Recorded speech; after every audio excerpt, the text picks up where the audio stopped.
Òkú ọlọ́mọ kẹ̀kẹ́ la ó gbé. Ìyá wa, máa onírúurú Mrs. Julia Olúbùsọ́lá Akíntóyè dágbére. Fáyé ẹ̀ṣẹ̀ yìí ló dìbò sí.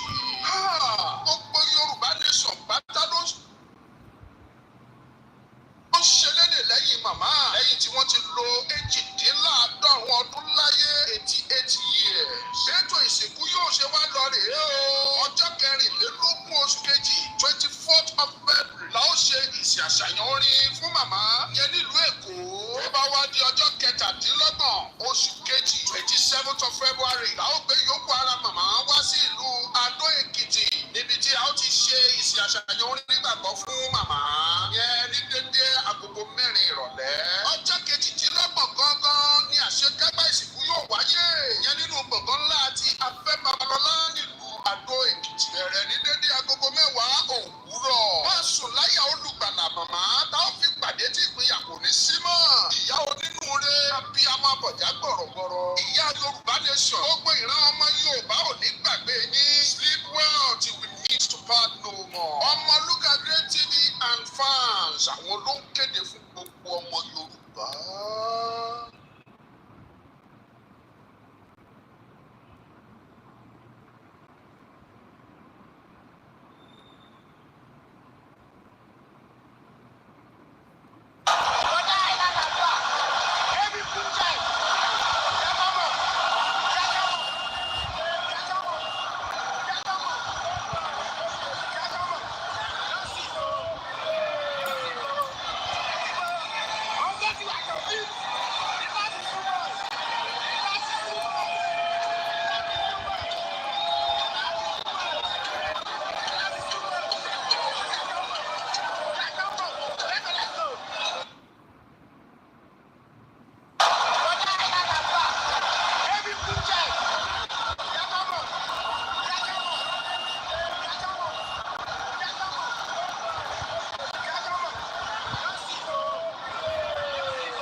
Koikimedia, we're bringing the world closer to your doorstep.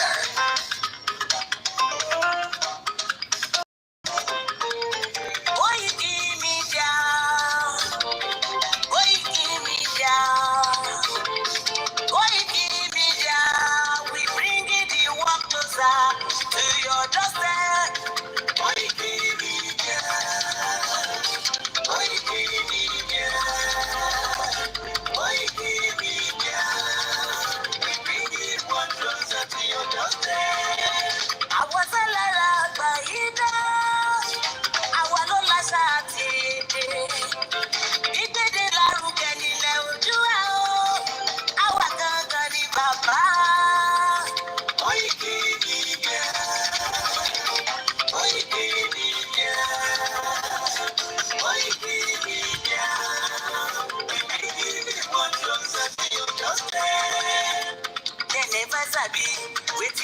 carry for her. But they move closer before them to sabi. I said they never know wetin we carry for body. But they move closer before them to sabi. Ọ̀kín lọ lọ́jà ẹyẹ, ilé ń lọ lájú. Ẹyẹ tó torí kodò bí àdó ọ̀pọ̀ ìjẹlẹ̀ lò. Ká ṣiṣẹ́ fún ilẹ̀ bàbá wa. Ká ṣiṣẹ́ fún ìlú bàbá wa. Ká jùmọ̀ sowọ́pọ̀ ká lè tó dúdú wá ká. Òdúdú àkọ́bá lè gbé wá. Ọmọ òdúdú wá ṣe kiri. Ẹ dìde fún ẹ̀tọ́ adúláwọ̀. Ká lè jọ jùmọ̀ gbé. Délẹ̀ ilé rí. Àwa lè gba ògo ilẹ̀ wa. Ká ṣiṣẹ́ ká lè jọ gbàdé. Ká lè gbàdé adé adúláwọ̀. Àwa ni mọ̀lẹ́ tí yóò tàn káàkiri. Ọmọ òdúdú wá ní wá. Koikimedia, àwa là ń gbétò lárugẹ. Ètò tó pọ̀jù ògbó tí wàá wà ní. Kásá. Ẹgbẹ́ polówó ọjà wà kájé bùbá yín jẹ. Ètò tó pọ̀jù ògbó tí wàá wà ní. À ń gbétò lárugẹ, à ń kásá lárugẹ. Ètò tó pọ̀jù ògbó tí wàá wà ní. News and sports, ẹ máa rí gbọ́. Ètò tó pọ̀jù ògbó tí wàá wà ní. Ọmọ Ìjẹ̀bú alárẹ̀ mi ló ní kí n máa ké tantan. Koikimedia ọ̀rọ̀ lágbájú mọ̀ mi. Máa bá ṣẹ̀rẹ̀ lọ.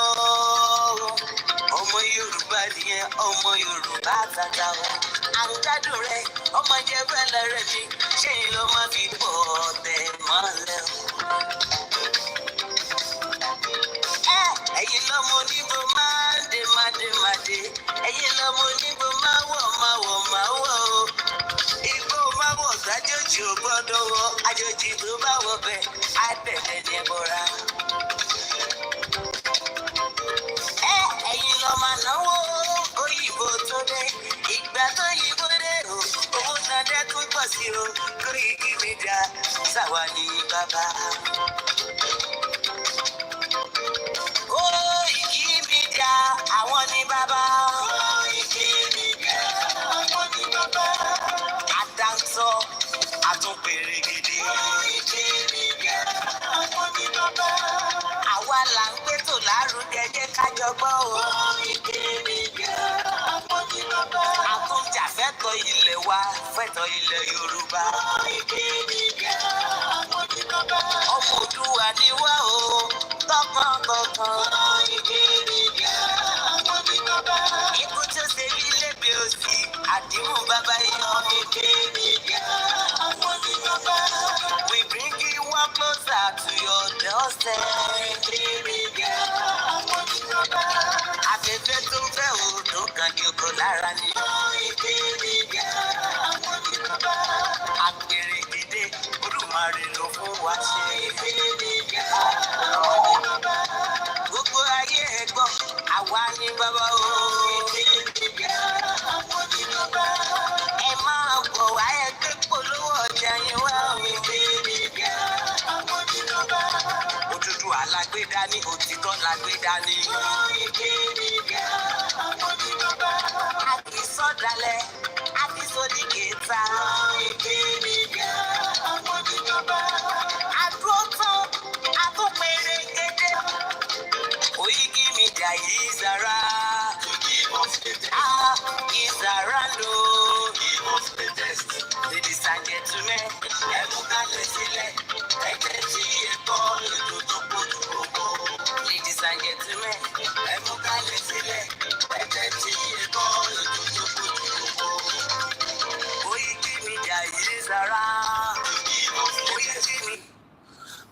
Very good morning and welcome to the 13th day of the month of February 2025 as we continue our educational campaign and also our quest and reasons why a failed country can no longer hold itself.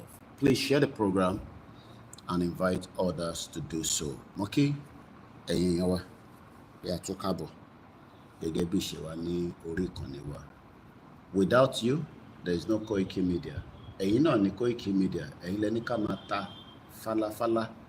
Ẹ̀yin lẹ́ni ká tẹ̀síwájú pé Ọlọ́run bẹ lẹ́yìn wa. Ẹni tí Ọlọ́run bá dẹ̀ ti ń bẹ lẹ́yìn ẹ̀ kò ní kankan tó máa bẹ̀rù, torí pé Ọlọ́run tó dá gbogbo èèyàn kò sẹ́ni tó ní agbára tó ọba Elédùmarè. A wá lọ bẹ́ẹ̀ kí ilẹ̀ Yorùbá tí à ń torí ẹ̀ tá à ń jà fún, pé kí ilẹ̀ Yorùbá náà kó túbọ̀ máa fi ìṣọ́ àti ààbò kó máa fi ṣọ́ wa ní gbogbo ibikíbi tá a bá wà.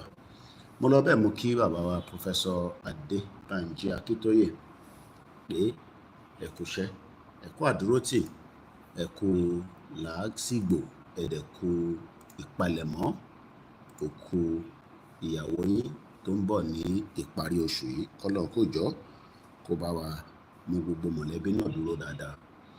Èmi ni wọ́n ń pè ní Ọláyọmí Kóìkì, tí gbogbo èèyàn mọ̀ sí Koikimedia, bringing the world closer to your doorsteps. A máa tún dé láàárọ̀ yìí bí a ti ṣe ń dé láti jẹ́ kí a tún jẹ oúnjẹ ẹ̀mí láàárọ̀ yìí. Mo lọ bẹ́ẹ̀ mú kí gbogbo ẹ̀yin mùsùlùmí pé assalamu alaikum warahmatullahi ta'ala wa barakatuh. Mo wá lọ bẹ́ẹ̀ mú kí ẹ̀yin Christian pé ṣé dáadáa ni mo bá yín o. Gbígbàdúrà kò ní tán nídìílé gbogbo wa. Mo lọ bẹ́ẹ̀ mú kí gbogbo àwọn oníṣẹ̀ṣe àgbáyé tó ń bẹ ní gbogbo ibikíbi tó bá wà. Mo kí àwọn tó ń bẹ ní ìlú Benin Republic, bẹ́ẹ̀ ni mo kí àwọn ti Ghana àti Togo. Mo kí ọmọ Yorùbá tó ń bẹ ní Abidjan, mo kí ọmọ Yorùbá tó ń bẹ ní Liberia, mo kí ọmọ Yorùbá tó ń bẹ ní Libya, bẹ́ẹ̀ ni mo kí àwọn tí wọ́n ń bẹ ní Europe/Asia àti gbogbo continent tí olúkálùkù wa bá wà. Tí ẹ bá bá wa pín, á dé ibi tó yẹ kó dé. Tí a bá ń dúró pé ẹlòmíì ni kó máa bá wa pín ètò tí ó máa fi débi tó yẹ kó dé, ìrìn àjò yìí á túbọ̀ máa pẹ́ sí i.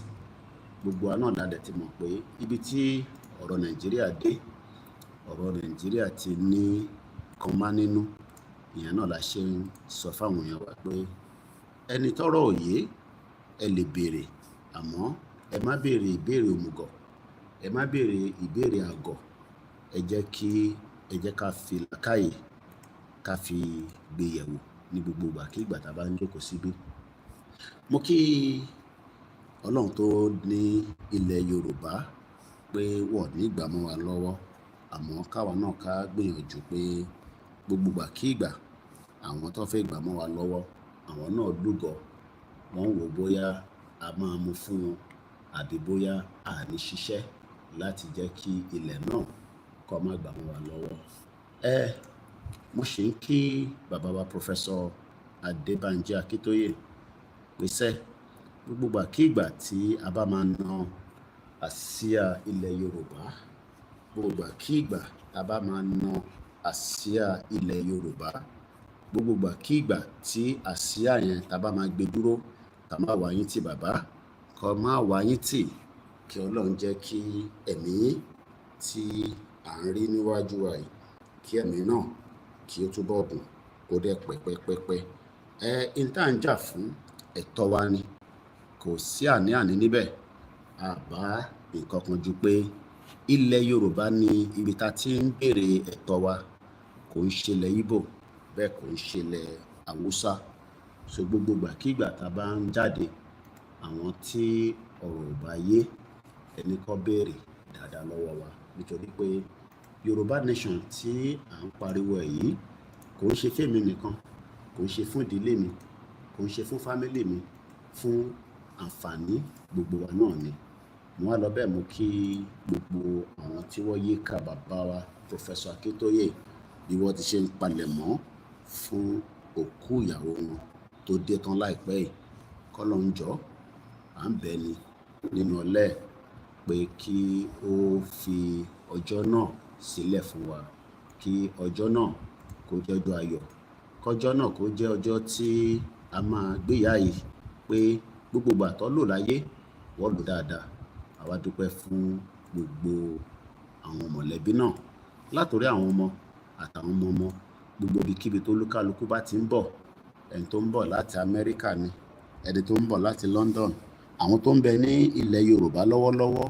Gbogbo ìgbà tí ọjọ́ náà bá máa dé, kí a má tu wára wa, kí Ọlọ́run á jẹ́ kí bàbá wa Akíntóyè kí wọ́n lè cope pẹ̀lú the loss of the wife, torí pé ẹni tí ó bá ti ń báyàn gbé for a very long time, tí ikú bá mú lọ, oríṣiríṣi nǹkan ló lè ṣẹlẹ̀, àmọ́ àwa gbà pé kò sí kankan tó máa ṣe bàbá wa, alànà wa, professor wa, ẹni tí Ọlọ́run fi kẹ́ wa ní sáà yìí, torí pé ọ̀pọ̀lọpọ̀ àgbàlagbà ń bẹ, àmọ́ ṣe ni wọ́n ń sá pé bóyá kí Fúlàní má bàa mú wọn, àní wọ́n ń sá pé bóyá kí nǹkan kan má bàa ṣe wọ́n. Àmọ́ bàbá Akíntóyè wọ́n máa pé 90 ní ọ̀sẹ̀ tá a fẹ́ mú tó ń bọ̀ yìí, kọ́lọ́n lọ́rẹ̀ bí bàbá náà. Ẹ bá gbọ́n tí bàbá sọ lánàá, a rí pé bàbá sọ̀rọ̀ dáadáa ní gbogbo ìgbà tí bàbá bá sọ̀rọ̀, bàbá tún máa wà very very emotional, torí pé bó ṣe ń dùn wọn ni, bó ṣe ń ká wọn lára pé ògo lẹ̀ Yorùbá, ògo wa àárí lò. Ìdí tí a dẹ̀ ṣe rí lò ní pé inú Nàìjíríà tí àwọn British wá sí láti 1914 amalgamation. Kódà ọmọ Yorùbá mi àtẹ̀tù máa sọ fún wa pé kí ni àyípadà tá à ń wá nígbà tí British ti fún wa ní country, a ṣe kúkú wà nínú country náà, èyí tí a tún wá another country. Ìyẹn á máa jẹ́ ìbànújẹ́, torí pé irú àwa tí a mọ̀ pé ògo wa tí a sọ pé a fẹ́ lò yìí, àfi tá bá exit Nàìjíríà kan ni a lè rí ògo yẹn lò dáadáa. But ọ̀rọ̀ yìí ọ̀pọ̀lọpọ̀ òun ló ṣe dàbí ìgbà tí à ń bára wa jà. A dẹ̀ kúkú bára wa jà. Ọmọ Yorùbá bó ṣe ń dùn wá sí lọ́kàn náà ni olúkálùkù ṣe ń gbé yẹ̀wò. Àwọn tó ń ṣe politics náà lénìí, nítorí pé a béèrè fún Yorùbá nation tẹ́lẹ̀, òun náà ni wọ́n ṣe ń ṣe politics. Àmọ́ nísìnyí tá a ti wá dìde tí a ti ń béèrè fún Yorùbá nation, èyí tí wọ́n lè ṣe ni pé kó jẹ́ kí gbogbo wa ń kọ́, kí a jọ gbé yẹ̀wò, kí a jọ jókòó ìjókòó tọmọlúàbí, ká jọ sọ́kúnná, ṣé a sì fẹ́ wọ́n Nàìjíríà àbá fẹ́ wọ́n Nàìjíríà. Látara bẹ́ẹ̀ mo ṣe ń kí Professor Akíntóyè dáadáa pésẹ́, kọ́lọ́n kó bá wa lọ́rọ̀ ẹ̀mí yín, kó fún yín lẹ́mìí gígùn àtàlàáfíà. Gbogbo ìgbà kí ìgbàsẹ́ àsíá ilẹ̀ Yorùbá ká má wá yín tí bàbá o, kọjọ́ kí ó jẹ́ pé ẹ̀yin lẹ máa bá wa gbé àsíá náà débi tí a fẹ́. Mo wá lọ bẹ́ẹ̀ mo kí bàbá wa tí à ń pè ní akọni ilẹ̀ Yorùbá, tí a mọ̀ sí olóyè Dr. Sunday Adéníyì Adéyẹnu, tí gbogbo èèyàn mọ̀ sí Ìgbòho Òòṣà. Kí Ọlọ́run kó jọ gbogbo bí Ọlọ́run ṣe fún ní ìmọ̀, tí ó fún ní làákàyè, tó fi ń tẹ̀lé bàbá wa Akíntóyè. Gbogbo ìgbà tá bá bàbá Akíntóyè sọ̀rọ̀ àti olóyè Ìgbòho á ní kò sí nǹkan kan tí ẹ lè sọ tóun lè padà lẹ́yìn bàbá Akíntóyè, nítorí pé bàbá Akíntóyè dúró dáadáa, kò dẹ̀ ṣe iyèméjì pé kí Yorùbá kó dá dúró. Òun ni òun náà ṣe tẹ̀lé bàbá Akíntóyè láti bí ọdún 4 nísìn. Lóòótọ́ ọ̀pọ̀lọpọ̀ ti sọ̀rọ̀ sí olóyè Ìgbòho, ọ̀pọ̀lọpọ̀ ti wẹnu sí wọn, àmọ́ Ìgbòho ò wo gbogbo tí wọ́n ń sọ, torí pé ó mọ̀ dájúdájú pé ọ̀nà àbáyọ kan tó kù náà ni kí a lè gbára wa sílẹ̀. Ẹni tó bá wá ní kò ní ṣeé ṣe, àfààní lé Ọlọ́run lọ́wọ́. Mo wá lọ bẹ́ẹ̀ mo kí àwọn tí à ń pè ní Yorùbá Self-Determination Movement, tí à ń pè ní the movement. Àwọn ni the core bone of Yorùbá nation.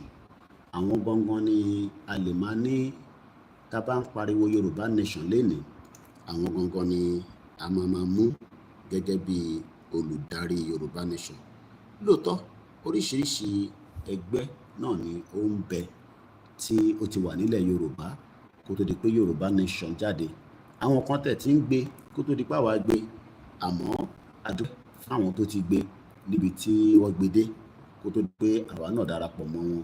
A dẹ̀ dúpẹ́ níbi tí à ń gbé lọ, torí pé ibi tá à ń gbé lọ náà ni ilẹ̀ ìlérí tá à ń pè ní Yorùbá land. Kí Yorùbá country kó dá jáde nínú location tí wọ́n há mọ́, kí a lè rí ògo wa lò dáadáa. Ìyẹn la ṣe ń dúpẹ́ fún olóyè ọmọ Adéyẹmọ Ìgbòho Òòṣà pé kọ́lọ́run kó jọ kó bá wa dúró tì yín gbogbo ìgbàkígbà tọ́lọ́run bá ti darí yín pó ti yá, òun náà ni àwa náà tí a jẹ́ ọmọlẹ́yìn yín la máa tẹ̀lé yín. Wọ́n dẹ̀ ní gbogbo yẹn ọmọ tákàrà bá kó sínú epo náà ló máa kó jáde. Gbogbo wa tá bá máa bẹ́ẹ̀ jáde, gbogbo náà ni a máa jọ padà sílé láyọ̀ àtàlàáfíà.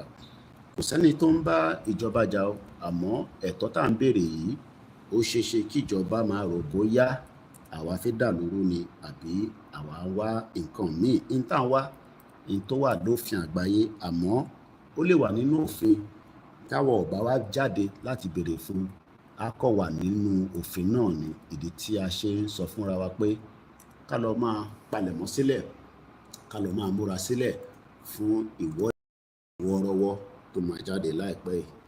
À ń ṣe ọmọ Ìgbò, à ń ṣe ọmọ Haúsá, à ń ṣe Fúlàní, à dẹ̀ ń ṣe Gàmbàrí.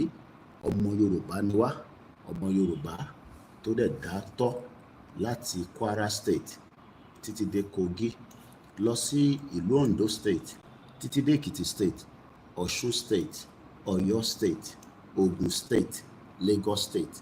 Gbogbo bí ta ti ń béèrè Yorùbá pé kí Yorùbá yá tó dá dúró, àwọn state ta ti ń béèrè yẹn mo rò pé pọ̀ jù láti sọ pé wọ́n kì í ṣe ilẹ̀ Yorùbá. À ń bọ̀ nǹkan sí i.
Mo kí olóyè lẹ́ẹ̀kan sí. Mo lọ bẹ́ẹ̀ mo kí Káyọ̀dé Ẹ̀mọ́lá, the deputy to the YSDM. Mo dẹ̀ kí finance. Mo kí gbogbo group tó ń bẹ nínú YSDM. Tẹ́yìn ò bá tí darapọ̀ mọ́ YSDM, ìbéèrè kan ni pé kí ló dé àti pé kí ló fà á tí ẹ tí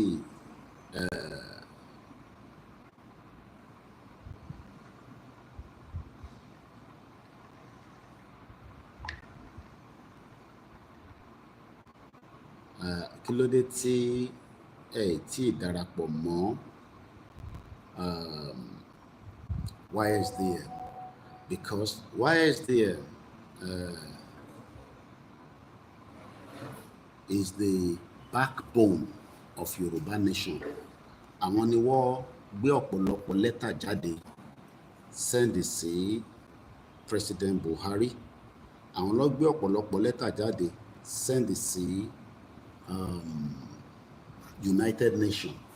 Àwọn ni wọ́n gbé ọ̀pọ̀lọpọ̀ lẹ́tà jáde tí wọ́n sẹ́ndẹ̀ sí gbogbo ibi tí ayẹ kí wọ́n ti gbọ́ pé Yorùbá fẹ́ jáde. Àwọn náà ni wọ́n gbé lẹ́tà jáde tí wọ́n sẹ́ndẹ̀ sí ICC lẹ́yìn ìgbà tí Fúlàní tó fi lọ pa olóyè sínú ilé. So tí a bá wá ráwọn tí wọ́n darapọ̀ mọ́, amọ̀dí torí àwọn kan wọ́n fẹ́ wà lábẹ́ bàbá Akíntóyè, and it is understandable pé ẹ fẹ́ darapọ̀ mọ́ YSDM torí pé ẹ fẹ́ wà independent. A ní global directorate tí wọ́n refuse pé àwọn máa jẹ́ independent, àwọn máa báṣẹ́ lọ. A dúpẹ́ lọ́wọ́ wọn fún iṣẹ́ tó ń ṣe àti fún ìgbìyànjú táwọn náà kópa nínú ìrìn àjò Yorùbá nation. But in tí ó wà important tó dẹ̀ ṣe pàtàkì ni pé tí gbogbo wa tí a bá jọ fọwọ́ kún bàbá Akíntóyè tí a wà sentimental tí a dẹ̀ fẹ́ táwa náà dẹ̀ fẹ́ dàgbà torí mo mọ̀ pé gbogbo wa náà la máa ń gbàdúrà pé kọ́lọ́run jẹ́ a dàgbà. Bàbá Akíntóyè is 89. Bàbá tí ó jáde tó sọ fún wa pé Yorùbá nation lọ́nà àbáyọ. Lóòótọ́ àwọn kan tí ń sọ̀rọ̀ Yorùbá nation, àwọn bíi comrade Victor Taiwo gẹ́gẹ́ bí a ti ṣe gbọ́, George Akínọlá àtàwọn bẹ́ẹ̀ bẹ́ẹ̀ lọ tí a lè dárúkọ tán, brother wa Yínká Odùmákin kọ́nà fọ́runkẹ́. But pé Yorùbá nation ó ní lákàmì, mo kí Ṣọlá Sàlàkọ́, mo kí wọn. Tí ẹ bá wá ní ẹ fẹ́ dá tiyín ṣe, ṣẹ́yìn náà ẹ fẹ́ di bàbá Akíntóyè ni? Kò possible. A lè ní pilot mẹ́ta nínú plane. Pilot kan náà ni ló ń wa ọkọ̀ yìí, òun náà ni bàbá Akíntóyè. So ó bẹ́tà kí gbogbo wa ká support wọn, ká dẹ̀ engage so that kí ìrìn àjò yìí kó lè ní final closure. But tá bá ń sọ pé a máa dá ṣe tiwa ní, a ní support bàbá ò mọ̀ ṣe. Well, it is your fundamental right, but one thing is, ẹni tó bá láyẹ̀ nínú gbogbo ẹ̀yin gúrùpù yẹn tẹ́ fẹ́ dá ṣe, ẹ máa bá ṣe lọ. But in táwa mọ̀ ni pé ẹni tó wà on the ground, òun gangan ni ó níṣẹ́ tó fi ṣe tó pọ̀. It is easier to sit abroad ká máa pariwo Yorùbá nation. Ìyẹn ló easy jù. For the last 3 years, Professor Adebanji Akintoye has been in Benin Republic after tí wọ́n kúrò nínú Nigeria. And he has done very well, extremely well. He has given us everything that we can think of and everything that we need to know. The question then is, do we sit back or do we give him more assistance with our own intellectuals? Or we want to be those that wants to condemn, criticize, and bring him down? That is not going to happen, especially pẹ̀lú àwọn ọmọ tí bàbá ní. So that is why some of us have stood very close with him to protect him from the many hyenas that are ready to bite him. We will use our media to continue to work tirelessly for him and for the Yoruba people. And we will take instruction. We will not go one step ahead before Baba Akíntóyè make decision. Baba Akíntóyè ló ní the final decision. And I say it categorically. It doesn't matter how many groups you are. It doesn't matter wherever you are in Yoruba land today. On the Yoruba nation, Baba Akíntóyè has the final say. Òun ló máa sọ ìgbà tá máa declare. Òun ló máa sọ ìgbà tá máa jáde fún rally. Òun ló dẹ̀ máa sọ ìgbà tí àsíá ilẹ̀ Yorùbá will be established across all parts Yoruba land. So èyí tó kù tí ẹ̀ ń sọ pé ẹ̀yin náà ní gúrùpù àbẹ̀dá ẹgbẹ́ sílẹ̀. Well, we are not condemning you. We appreciate your work. But one thing is, there cannot be two leaders. There is only one leader. And that leader is Professor Adebanji Akintoye. It's as simple as that. It does not matter your opinion. It does not matter wherever you are. It does not matter how you feel about it.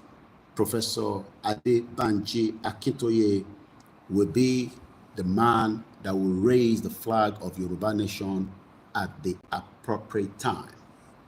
Nobody, and we mean it, can bring him down.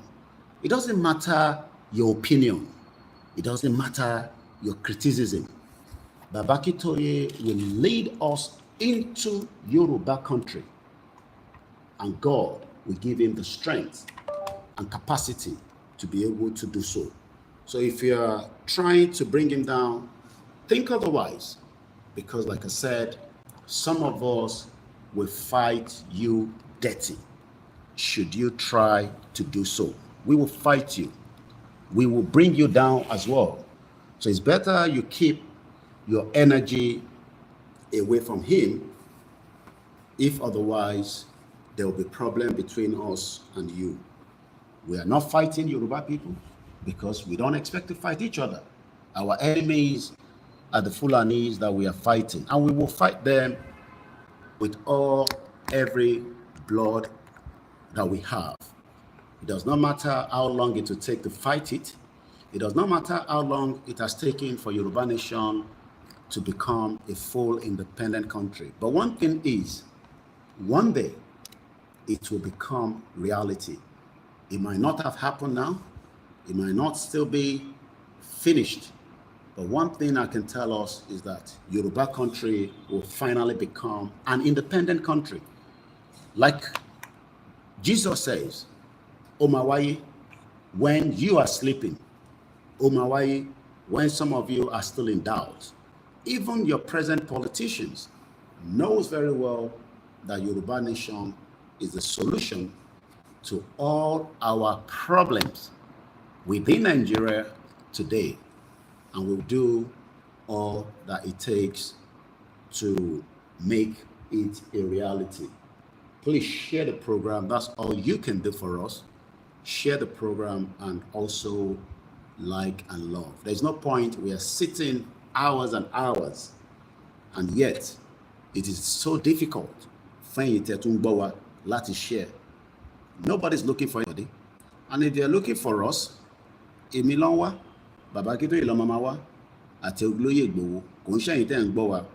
know there is a lot of intimidation within Nigeria, and their politicians that have become mini demons. But one thing is, when the right time comes, we would overpower them. But we need to be very strong in mind and spirit. Let's go back to how Baba addressed us yesterday, and let's do analysis on some of what was said yesterday.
We are going to listen to Professor Akitoye, the leader of the Yoruba self-determination, and I will do some bit of analysis on what he's going to be telling us today.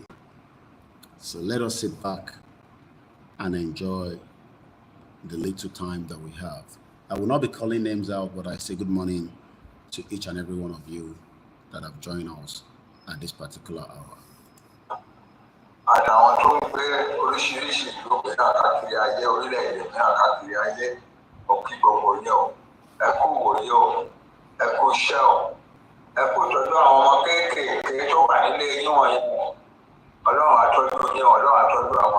Baba is talking about children. I was watching my sister Ashake TV show last night, and somewhere in Osun State, a young Yoruba son wondering about torí pé kò ní school tó fẹ́ lọ. The young boy was asked question on the reason why tí kò lọ sí school. And as usual, we all know the reason is either the parent does not have the means láti rán ọmọ lọ sí school, or will be crying in his grave of how Yoruba land has turned to where we, the most educated among all the indigenous people, káwọn tó lọ sí university làwọn ti ń graduate. Ẹgbọ́n tí bàbá sọ nínú fídíò tí a fẹ́ máa bá lọ yìí.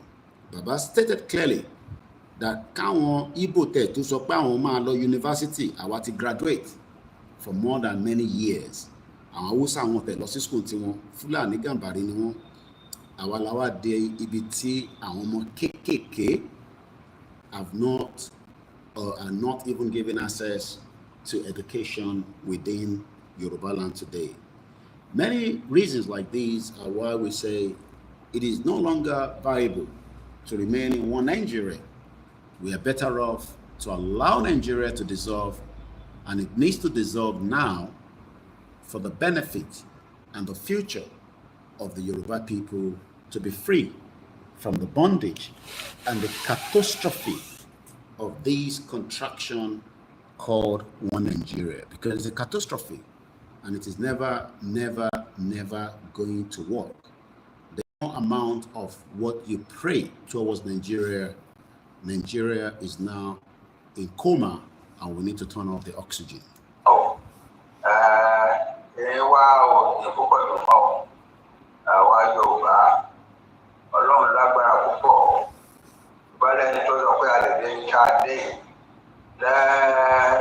Even 5 months ago, 4 months ago,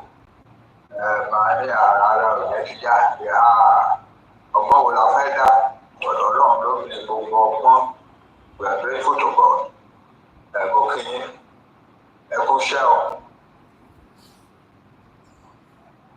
As at the time this video was being recorded, it was quite late in Cotonou when Baba was still much awake. And you can be asking questions. A lè máa béèrè pé kí ló lè mú bàbá àgbàlagbà tó ń ṣàìsùn tó tó yìí? What does he want to gain out of all these? Yet, many people have called him all manners of names and accusation. Some have spit to his face rather than us to support and give him all the necessary support that he deserves. We have questioned him as if he's the only elderly Yoruba man, Tanileni, Nile Yoruba. We have multiple Yoruba people across Yoruba land. Some of them are in full gear support of this particular Yoruba nation quest to self-determination, while some are obstacles, some are barriers, while some do not even want Yoruba people to progress out of the current state that we are right now. And this is why a man of caliber, the Emeritus Ilano, Moki Bubu Ilano group as well across the world, Modeki Bubu different platforms that are working tirelessly. Moki, the mobilization group that are working towards the upcoming Yoruba Nation rally that nobody has been given a date, but as we have been told, it will happen in the first quarter of this year. And do not be deceived that the politicians are happy that we want to come out. The politicians would like to deceive our people as they've done in the past by telling them that the only option, not way, we should go back to poll and vote again for the 2027 upcoming election. Your life will become more miserable should you be one of those listening to these corrupt, criminal politicians within Nigeria as of today. So that is the reason why our anticipated Yoruba Nation mega rally both the Yoruba land and in the diaspora will be announced at appropriate time by the leader of the Yoruba Self-Determination Group, Professor Adebanji Akintoye. As we are gearing up for the rally, we are also preparing for the celebration of life. By now, everybody should know that Baba Akintoye is from Ekiti State, and that means the wife will not be buried in Benin Republic. The body will return back home. That is one painful part that some of us could not bear.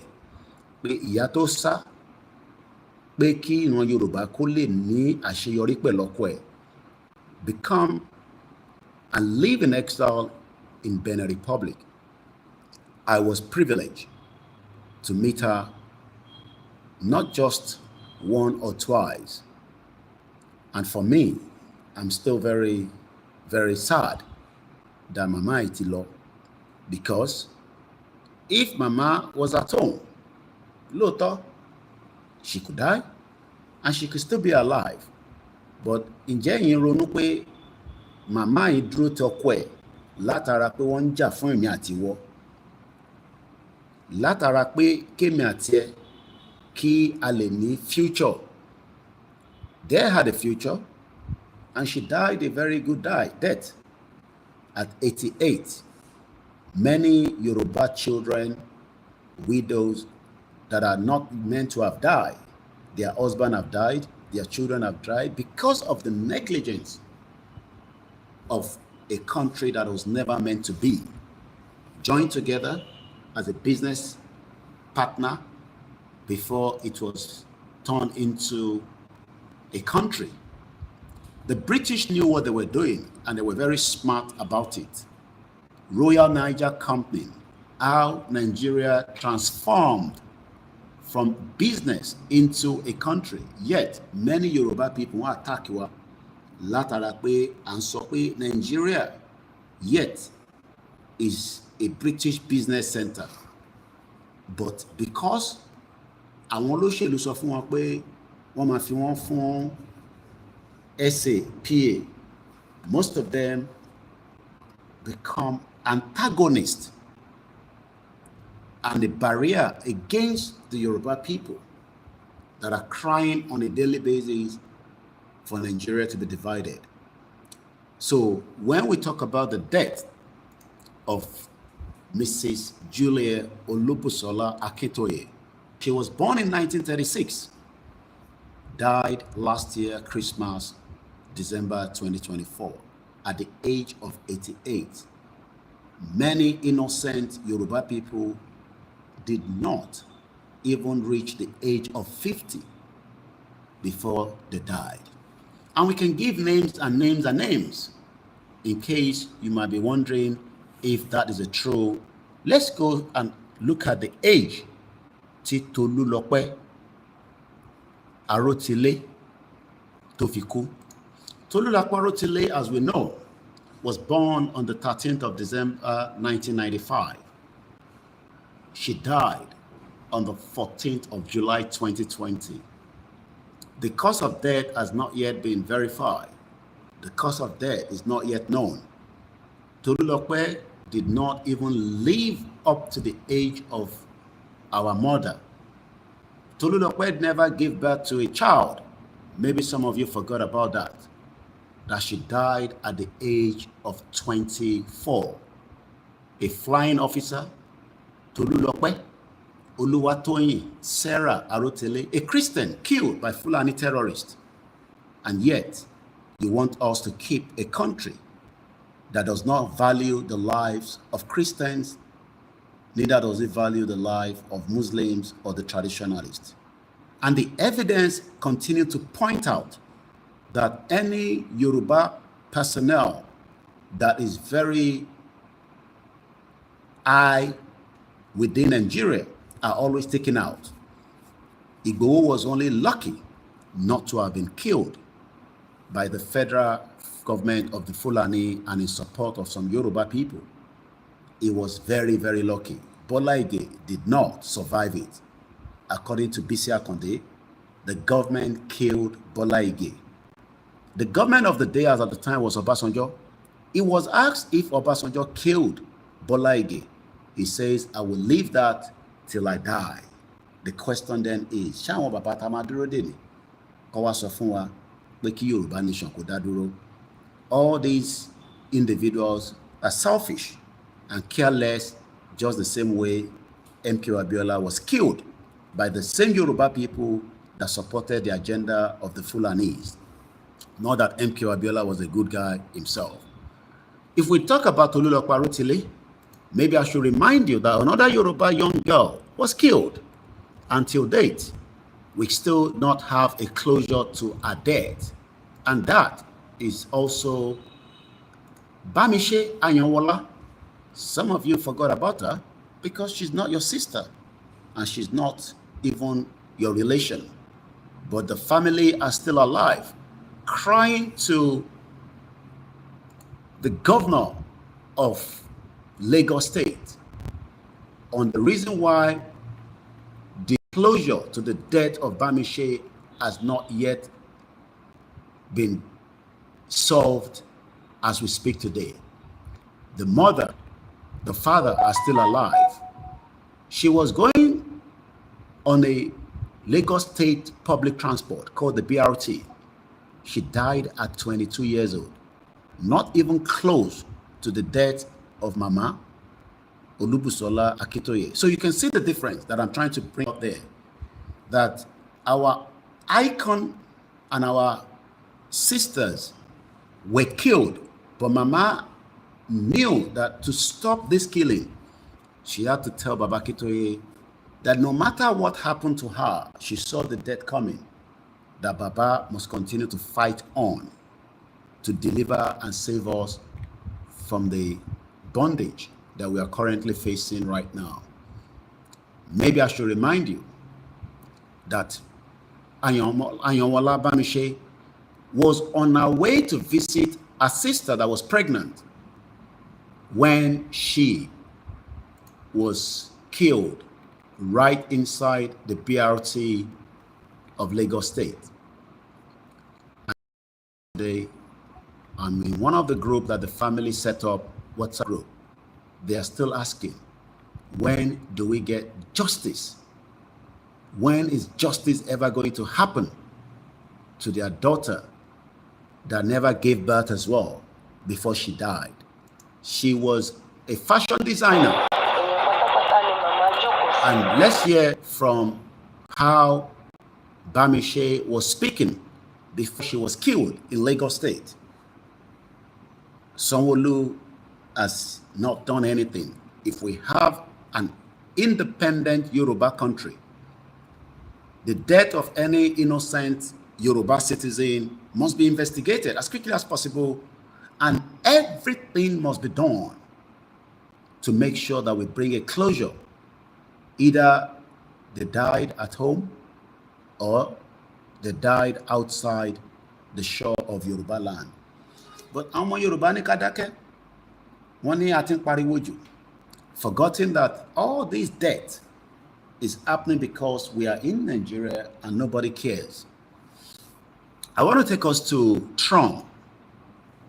During his campaign, Trump gave a guarantee to a mother, a 95-year-old mother, that as soon as he becomes the president of the Federal Republic of America, he would do everything possibly best to bring a young man back home that has been kept in the prison for 3 years in Russia. And this is the video evidence of how Trump himself personally welcoming back this young man into America after 3 years.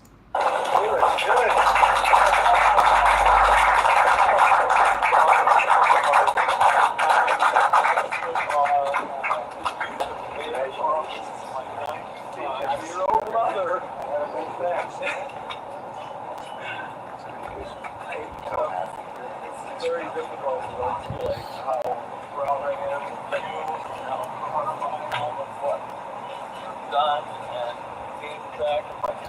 This is how you will be enjoying as a citizen of Yoruba country, not as a citizen of Nigeria that doesn't value your life. When your president, your government stood by you to fight for you regardless of what you have committed or you have done outside. Trump himself promised the mother of this young man that tóun bá di president, òun máa make sure pé ọmọ yẹn máa padà wálé. This man have spent 3 years in the prison in Russia. And you can see how excited the young man is with the American flag. In the country, when a country can stand by you, when a country can stand close to believe in you, when your country appreciate you, Nigeria will never appreciate you whether you are alive or you are dead. So this is just one out of many examples that we're talking about.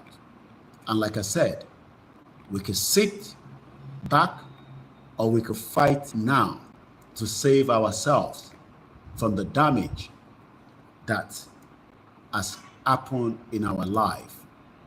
It can be done if only we all come together. This is the young man called Mark Fugger. Mark Fugger has now officially returned back to America. This is how they brought him back on a special private jet back into America. And you can see him there. These are what they call a citizen. You are not a citizen of Nigeria. We have all been deceived. Motele, we believe we were a citizen. We were proud as at the time that we are one Nigeria. But now we realize that we are not a citizen. There are many countries within Nigeria and we are all aliens. So, Toban Sokwe citizen. This man now feels that he is a citizen of America because the government fights to bring him back. Regardless of whatever he has done, I don't know what he has done. These are some of the comments coming underneath the. Great to see Mark Anderson back in the United States, a true patriot and a supporter of free speech. He's been a strong voice against the big tech censorship. So now we understand the reason why he has been detained in Russia, and a champion of American innovation. Compare that to Tolulokpa Rotile, that was killed by the same government that care less whether she'll survive or not. Chetiriyato, Amishi. Or should we remind you that Jumoke Oyeleke was just minding her business during the July 21 third rally in Lagos State? Jumoke Oyeleke was killed by Odumosu because Odumosu was the commissioner for police as at the time. Odumosu was in charge of all the security operatives that went hard as if they were going to the Sambisa to fight. Jumoke Oyeleke was shot dead. Ouno bimo, ouno fiya sile. Are these citizens? Jumoke Oyeleke shot at the Yoruba Nation rally, buried on Friday in Lagos. The disease was hit by a straight bullet from the police officer, which was under Odumosu, firing guns and tear gas canister to disperse agitator. So if you think that they are not going to do the same thing in this upcoming rally, go and spit that somewhere. These politicians are criminals and they will do anything to continue to hold the power. But if we have the 15 million people mobilized across Yoruba land to come out, Nigeria does not have the personnel to stop it. 15 million coming out simultaneously with 5 million coming out across the world. That makes it 20 million. Those at home, you will find it that the security would not be able to contain it. They would have no other choice than to call Baba Akintoye, the president, to come out. Nigeria does not have the personnel to stop it. 15 million coming out simultaneously with 5 million coming out across the world. That makes it 20 million. Those at home, you will find it that the security would not be able to contain it. They would have no other choice than to call Baba Akintoye, and we can then decide our exit out of Nigeria. But Tabakbo, it is very easy for them to shoot the tear gas and shoot a straight bullet, because these politicians have given orders to kill, just like many innocent Nigerians were killed during the NSAS. So you can see the difference between these American called McFug that was kept in the prison somewhere in Russia, compared to many of you that are currently in the prison, but nobody can rescue you apart from Baba Kitoye. Again, I will go back to more analysis. If you share the program, it's for the benefit of you, not just me. But if you refuse not to share, it's okay. But one thing is, nobody is coming to rescue your lives.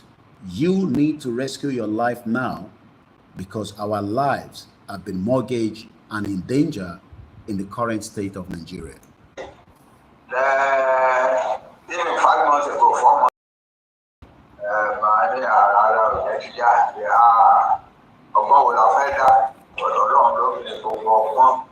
we are grateful to God.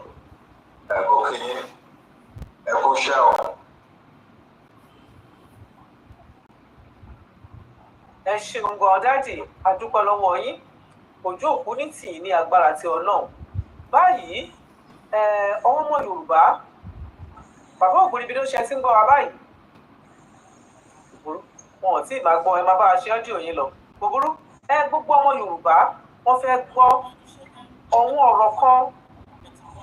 Ẹ sọ̀rọ̀ ṣe ti ń gbọ́ wa báyìí. Ẹ tí ì gbọ́ wa, òkè. Ọ̀hún ọ̀rọ̀ kan lọ lórí ayélujára ní láti bí ọ̀sẹ̀ bíi mélòó kan. Wọ́n torí nǹkan tí ó ṣẹlẹ̀ tí àfẹ́ gà yín láàmú. Nígbà táwa béèrè lọ́wọ́ àwọn èèyàn tó dúró tí wọ́n ní ara bàbá le dáadáa. Bàbá láti ìgbà tí ọ̀rọ̀. And I can confirm that. I've had the privilege to have seen him few times since being around in Africa. And I can assure us that Baba is in a strong spirit. That was myself and Baba, Almighty Baba, right in Cotonou when I paid him a visit. Also, pay my condolences to a great mother, a woman that stood with him since their university days.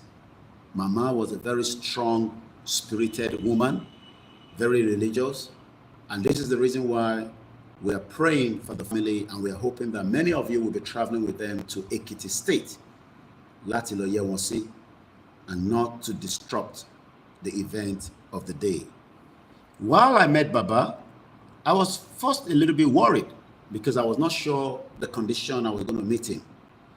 But the condition I met him makes me even much more stronger in spirit and mind, because Baba seems to be very much more in 100 megawatts. He's ready for the Yoruba people to be free. I will not give all the details and any other thing than to say he's ready. But the question is, is he ready? Because we post things and somebody's already scared. Why are you letting people know that you're coming up for a rally? Are you going to be there yourself? While Fulani continue to operate on our land, while Fulani continue to tell us that we are stupid, idiot people, even though we are not. But the fear of the Fulani is killing us. And the Fulani care less. Because, like I said yesterday, Babati, Wajigbeni, somewhere around Yewa stroke, that axis in Ogun State. The body has been found yesterday, and I'm telling you now, he died. He did not survive the Fulani attack. So, Tabawana Fejade, we are not coming out to destroy. We are not coming out to do anything more than the fact that we are saying that this can no longer be tolerated. Watch this video as cows cropped into people's farm and eat it dry. And yet, we have governors, we have senators, we have House of Reps, we have kings, we have valets, and they've all kept mute. These and many more is the reason why we are coming out for rally, to say we have had enough, because these cannot be resolved anymore while we are inside Nigeria, and they need to stop. Ẹ wo bí màálù yìí bó ṣe ń jẹ àgbàdo, alálàgbàdo. Ta ló ní màálù? Kí ló dé tẹ́ wá ibi táwọn máa kó màálù tí wọ́n sí? Are we now saying that these cows will continue to operate in Yoruba land like this forever, where they continue to go into people's farm? Ṣé bó ṣe ń ṣe lábroad nìyẹn, where cows goes into other people's business and destroy it? Can British allow this on their soil? Can I tell terrorists to move cows from point A to B and destroy farmers? Do you know what is going to happen? Do you know that the farmers have also been crying out lately in London? And let me take you to, Kemi Badenoch, as she has been engaging the farmers. Some of you don't know the importance of farming, and that is why you are scared. Instead of us to come out now and defend ourselves from these atrocities, we are scared. What if Fiberu? What if Isiwalaya? Ẹlòmíì nísìn ó ti ń yàgbẹ́ pé rally ń bọ̀. Ẹlòmíì ti ń ṣu sára, but Fúlàní wà ń bẹ̀, wọ́n ṣu sára, wọ́n bẹ̀rù. They are prepared. This is Kemi Badenoch, as she's defending the farmer in London. You think she's going to come and defend your life in Nigeria when she knows that Nigeria is a shithole? And a comment, as she said, according to her, when she spoke. Kemi Badenoch stand by Nigerian comment after criticism. Kemi Badenoch has stood by a past comment about Nigeria, a shithole country, ìlú tí kò ní àǹfààní kankan tó fẹ́ ṣe fún citizen than to molest, oppress, kill, and intimidate many of you. Àwọn ni akálọ̀ máa prepare in our millions ká jáde, ẹ ti ń bẹ̀rù, àbí bẹ́ẹ̀ kọ́, ẹ má bẹ̀rù, Fúlàní máa padà pa gbogbo yín náà ni, lẹ́yọ kọ̀ọ̀kan ní méjì méjì. It's better we stop it now before they overthrow Tinubu or before Tinubu leaves office. Ìkànnì méjèèjì. It's either the military overthrow Tinubu as information continue to prop up again, or Tinubu will lose in 2027. And if he wins after 2027, he can no longer move after 2031. His tenure will expire. And if we are still in Nigeria, your life will be in danger. The Conservative Party leader who was born in the United Kingdom, but mostly raised in Nigeria, has repeatedly described growing up in fear and insecurity in a country plagued by corruption. How do you think that Nigeria will be great? Who is giving you these analyses that Nigeria will be great? The white man, the white woman, the same people that destroy our lives, the same people that told us that Nigeria was not a country. It was just a royal business center until British decided to turn it into a country. How did the business turn into a country? With Igbo people that we don't know, that disrespect Yoruba people, that are doing everything possibly best if they can even take our land. The Hausas wants to take our land. We are living within the enemies, and yet we are crying out, we are shouting. Why some of you become antagonists against Yoruba campaign for self-determination. Some of you say it's because of what we want to gain out of it. Let me say it again and again. Even if it's what we are going to gain out of it, you would also gain out of it when we eventually have the country. Yes, some of us might be well looked after right now because we are part and parcel of this campaign. But when we have a country, your welfare will work, the system will work, because every welfare while you are living in Nigeria today, no welfare system will save your life. So when we talk about the breakup of Nigeria, we know what we're talking about. As I continue to go through different paths, to just give you the highlight of the reasons why we need to get the hell out of Nigeria, it is important that you listen to what we are saying, because the same white man will not tell me today that Nigeria will be great, knowing what they've done into our lives, from the slave trade. Ǹjẹ́ mo èèyàn tó jí tó kó láti ilẹ̀ Yorùbá lọ sí Europe lọ ṣoko ẹrú? Ǹjẹ́ mo èèyàn tó kú lórí omi? Do you know how our ancestors are feeling? That we are still even trusting the white people against what they've done, the injustice that they've done on our lives. Because white people, white, àwọn òyìnbó aláwọ̀ funfun, àwọn ló kó wa papọ̀, ló dẹ̀ dá wa sínú Nigeria. So tó bá jẹ́ pé yẹn ló ń believe pé, based on what they are telling you, that Nigeria, the most populous black nation, the country that will be better by 2075, according to David Lammy, think otherwise. Nigeria is on the last lap and it's going to break. And that's why we're saying to President Bola Tinubu, divide Nigeria now so that it doesn't go into chaos, it doesn't go into crisis, and so that Tinubu does not become Slobodan Milosevic. Tinubu can end up in the prison. It's not a joke. Some of you think it's a joke. Baba mentioned it yesterday. It's not a joke. It's real. Tí wàhálà bá bẹ̀rẹ̀ nínú Nigeria, tó lọ dé ogun tó dìjà, the international community will pick up Tinubu and he will be charged for crime against the people that he could have defended, because he is the one in power. And that's why we are saying to him, divide Nigeria now. You don't need to wait any longer till 2031 or 2027. It can be done now. There is still time now.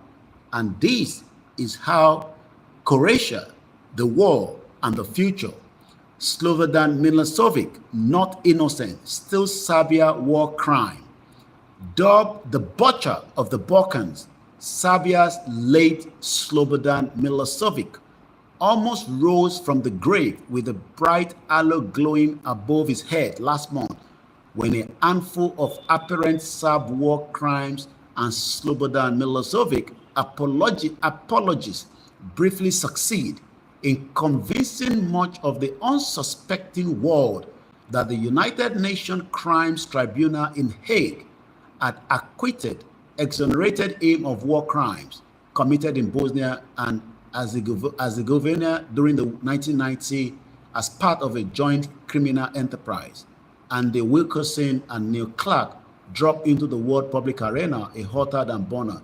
So while we are doing all this, is to go back again and say that Jumoke Oyeleke was a Yoruba woman shot dead by another Yoruba man called Yinka Odumusu, as at the time the police. Sanwo-Olu never did any investigation. They left the family to just remain as it is.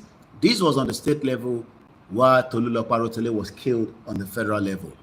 These and many more is the reason why we can no longer be in a country where this is happening.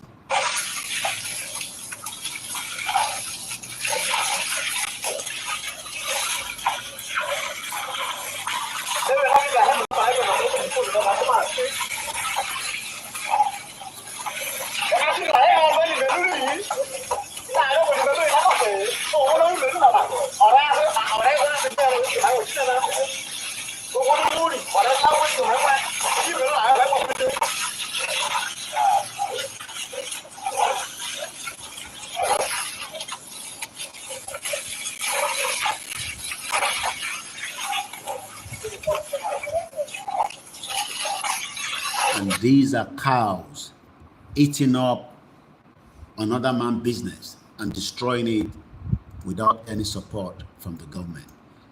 Let's take you to this.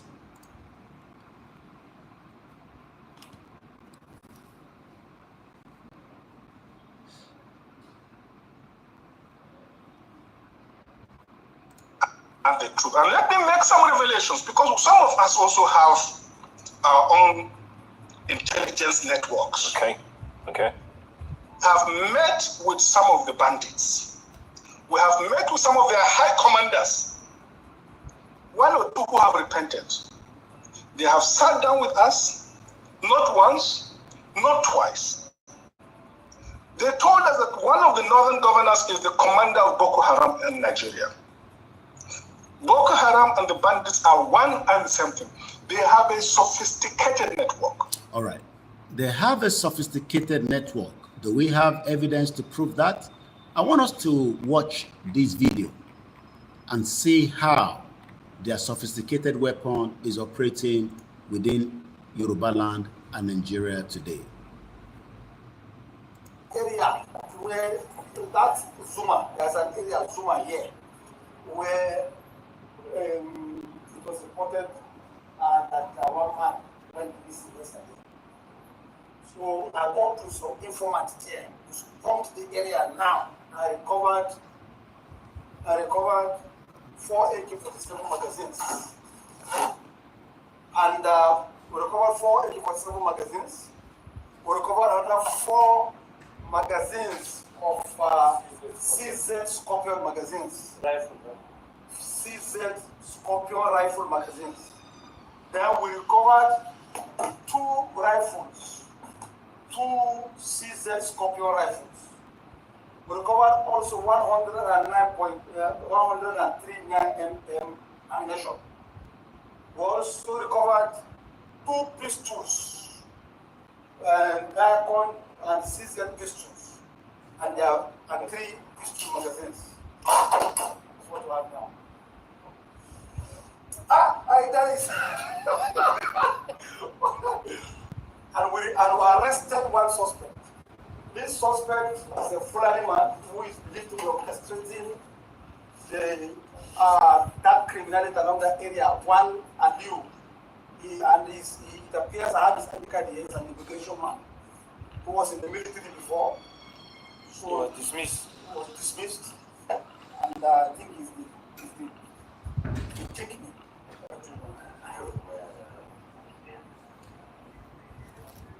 Hello?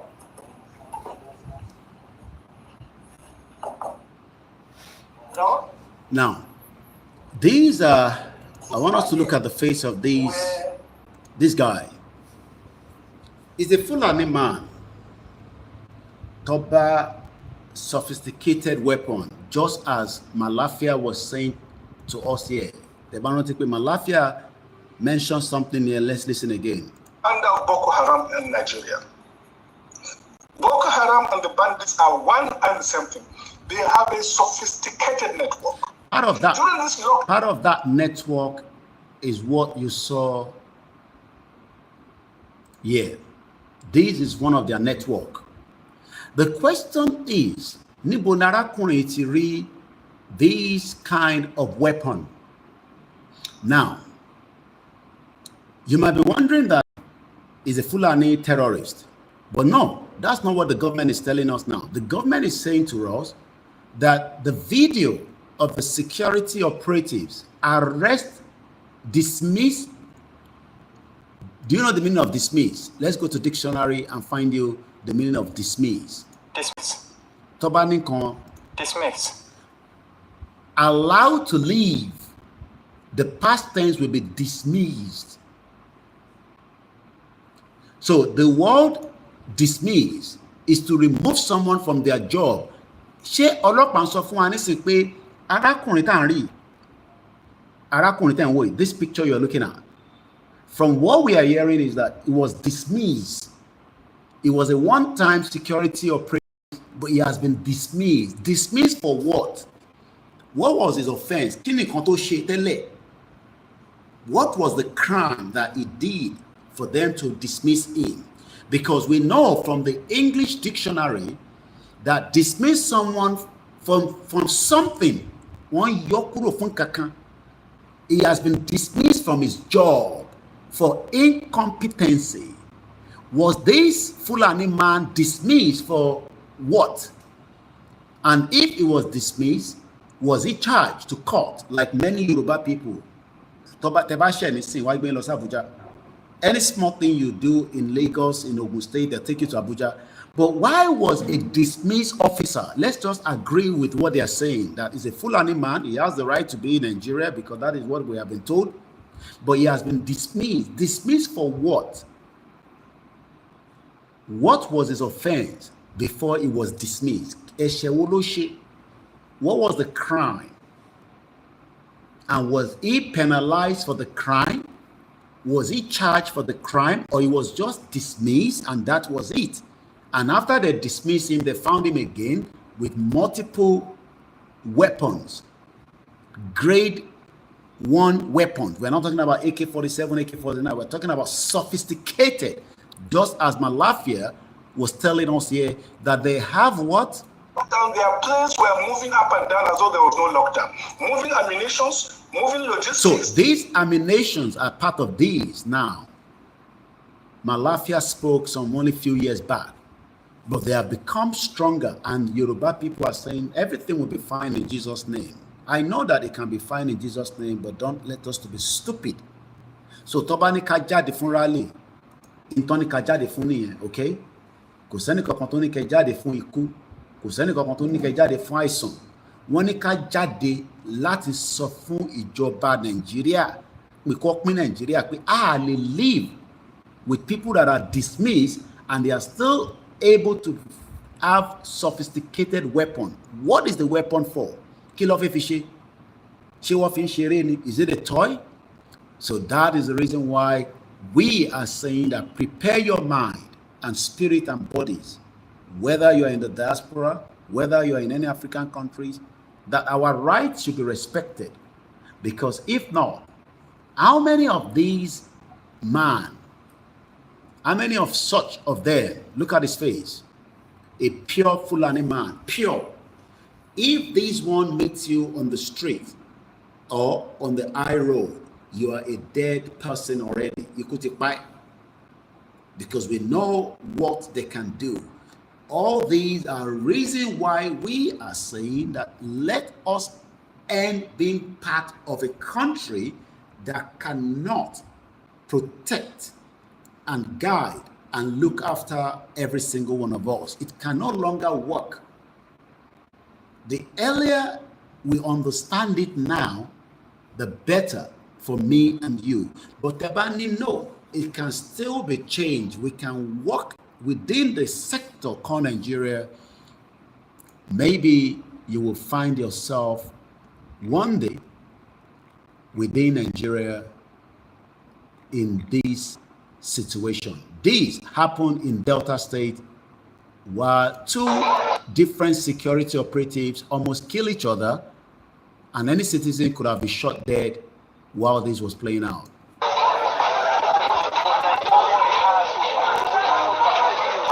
That ọlọ́pàá méjì, ọlọ́pàá àti naval officer wọ́n bára wọn jà pẹ̀lú ìbọn lọ́wọ́. Ọlọ́pàá àti naval officer, Cherino. This is life inside Delta State. Do you see that? It's not just one. Wọ́n múra wọn ní gidigbo. Méjì. If you look at there, while this one is dragging that one, wọ́n fi drag one no base one, it continued the other side. Ìyẹn bá kan jà. Cherry. Tẹ́bá wo bẹ̀ yẹn towards the top. While this one is dragging, one dragging it was sitting there. One dragging. Ìyẹn fẹ́ lọ gbà sílẹ̀. One dragging of him one base. Now we have three fraction of people fighting. One on the left, one here. What's being rolling up? And then if you look further down when the camera moves, that is another one there. That is the kind of country that you want to continue to live in. I'm sure you understand that it is not workable. So all these, with many factors, is why Baba continued to speak right there. Bàbá ò fi wọ́n fi ọ̀rọ̀ ọmọ Yorùbá sílẹ̀, wọ́n ṣiṣẹ́ tọ̀sán-tòru náà ni bí wọ́n ṣe ń ṣe tẹ́lẹ̀tẹ́lẹ̀, nǹkan tó dẹ̀ kí bàbá gbóyè náà nìyẹn. Làwa ní òkè òbúrú kí a gbé yín wá kí wá ṣàlàyé lórí ọ̀rọ̀ ṣẹ̀ríà ni bàbá àti rí nǹkan tí ẹ̀kọ́ átíkù tí ẹ̀kọ́ yẹn gùn tó jẹ́ gẹ́gẹ́ ọ̀wọ́n màmá wa míì wọ́n á sọ wípé ṣé bàbá ló kọ́ ní bàbá ló kúkú kọ́ lẹ́yìn ìgbà tọ́rọ̀ ṣẹ̀ríà yìí náà dẹ̀ jáde ni bàbá kọ́ ṣùgbọ́n fẹ́ gbọ́ wọn nítorí pé ẹnu oníkàn láti ń gbọ́ pọ̀ ẹ má bínú pé mo kòwé níwájú yín bàbá mi ọ̀rọ̀ ṣẹ̀ríà ìjẹ́ ó pọ́sibù nílẹ̀ Yorùbá bàbá mi.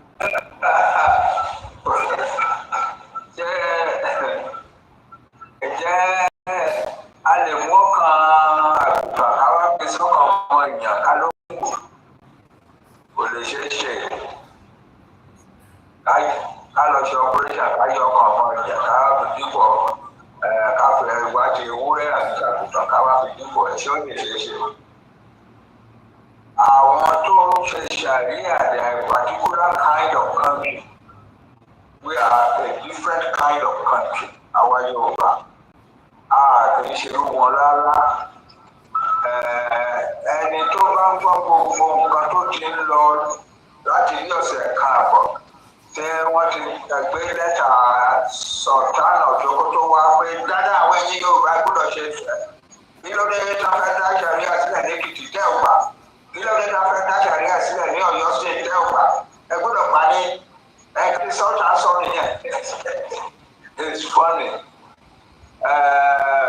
But on the other hand, it is not funny.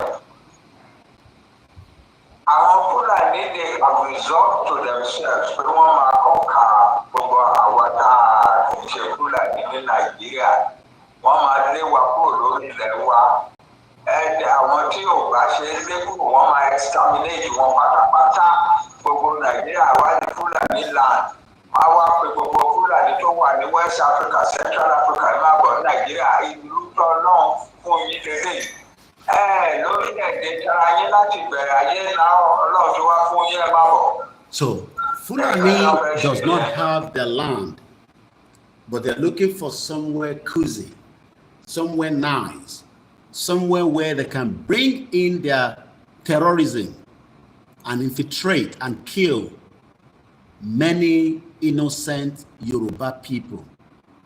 And this was what Igboho was fighting for continuously. Let's hear how Igboho spoke in 2021 against this Fulani agenda.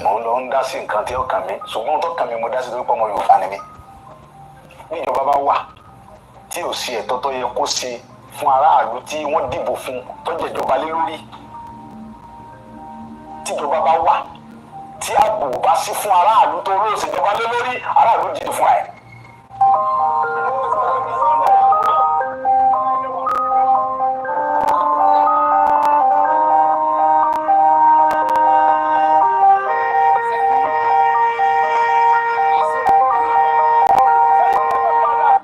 kì í ṣe pé mo pàṣẹ àbí mo dédé pàṣẹ àbí mo kàn sọ nǹkan tí ó wá látọkàn mi nǹkan tó fa ọ̀rọ̀ yìí ni pé ẹ̀yin náà wò láti bí ijọ́ mélòó kan sí bí ọ̀sẹ̀ bíi méjì sí nípa ọ̀rọ̀ àwọn Fúlàní tó wà ní gbogbo Ìbàràpá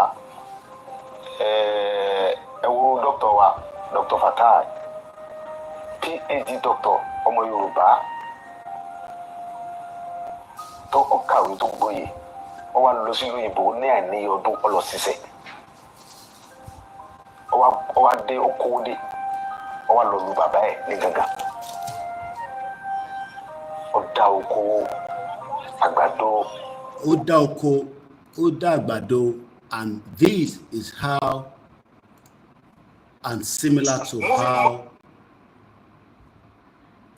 they ate up the crop. Mo fẹ́ ká máa wo fídíò yìí ká fi máa resonate tí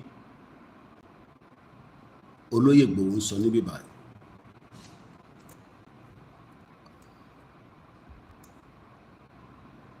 Mo fẹ́ ká fi ẹ jẹ́ ká gbọ́ bólóyè ṣe ń sọ̀rọ̀ níbí báyìí.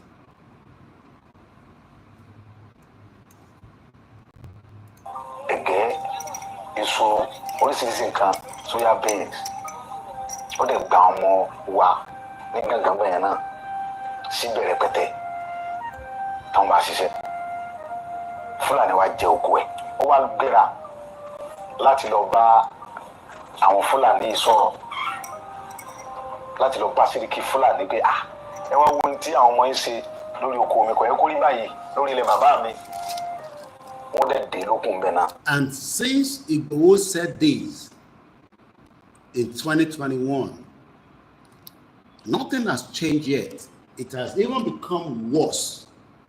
Rather than pé kó reduce, mo sọ fún yín pé bàbá tí wọ́n jí gbé wọ́n ti pa bàbá yẹn. Rather than this to become a little bit pé okay, àti lọ bá wọn kí ló tẹ̀ ń jókòó. No, they were still eating the crop. They were eating it on a daily basis, on a weekly basis, and Yoruba people were struggling. This was what Igboho said then again. Wọ́n dẹ̀ sábà àìmọye èèyàn bẹ́ẹ̀ tá a lè mórúkọ wọn làwọn Fúlàní bẹ́ lórí tó pa wọ́n. Wọ́n jí àwọn kan gbé ẹni tó bá gbowó tó kéré lọ́wọ́ rẹ̀. And what Igboho said, there's again multiple evidence. Some of the videos we can't show you, they're too gruesome.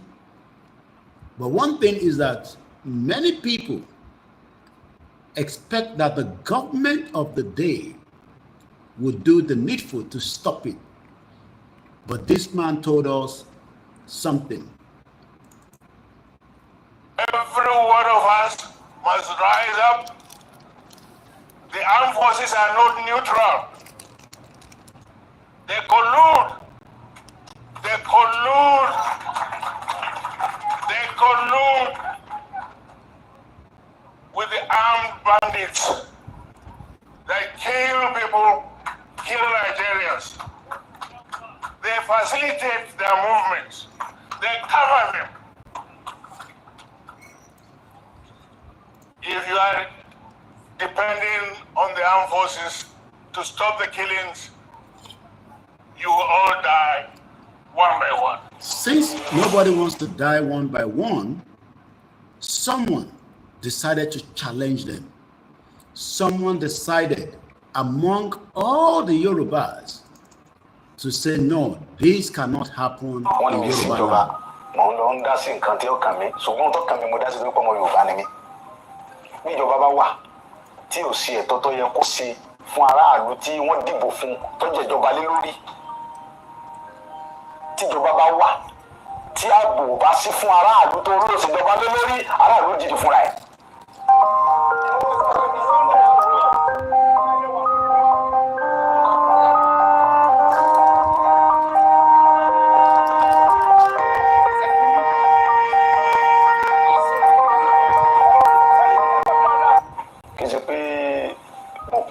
Àbí mo dédé pàṣẹ àbí mo kàn sọ nǹkan tí ó wá látọkàn mi.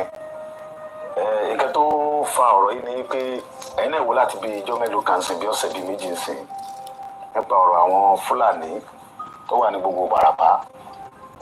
Ẹ wo dókítà wa, Dr. Fatai, PhD doctor, ọmọ Yorùbá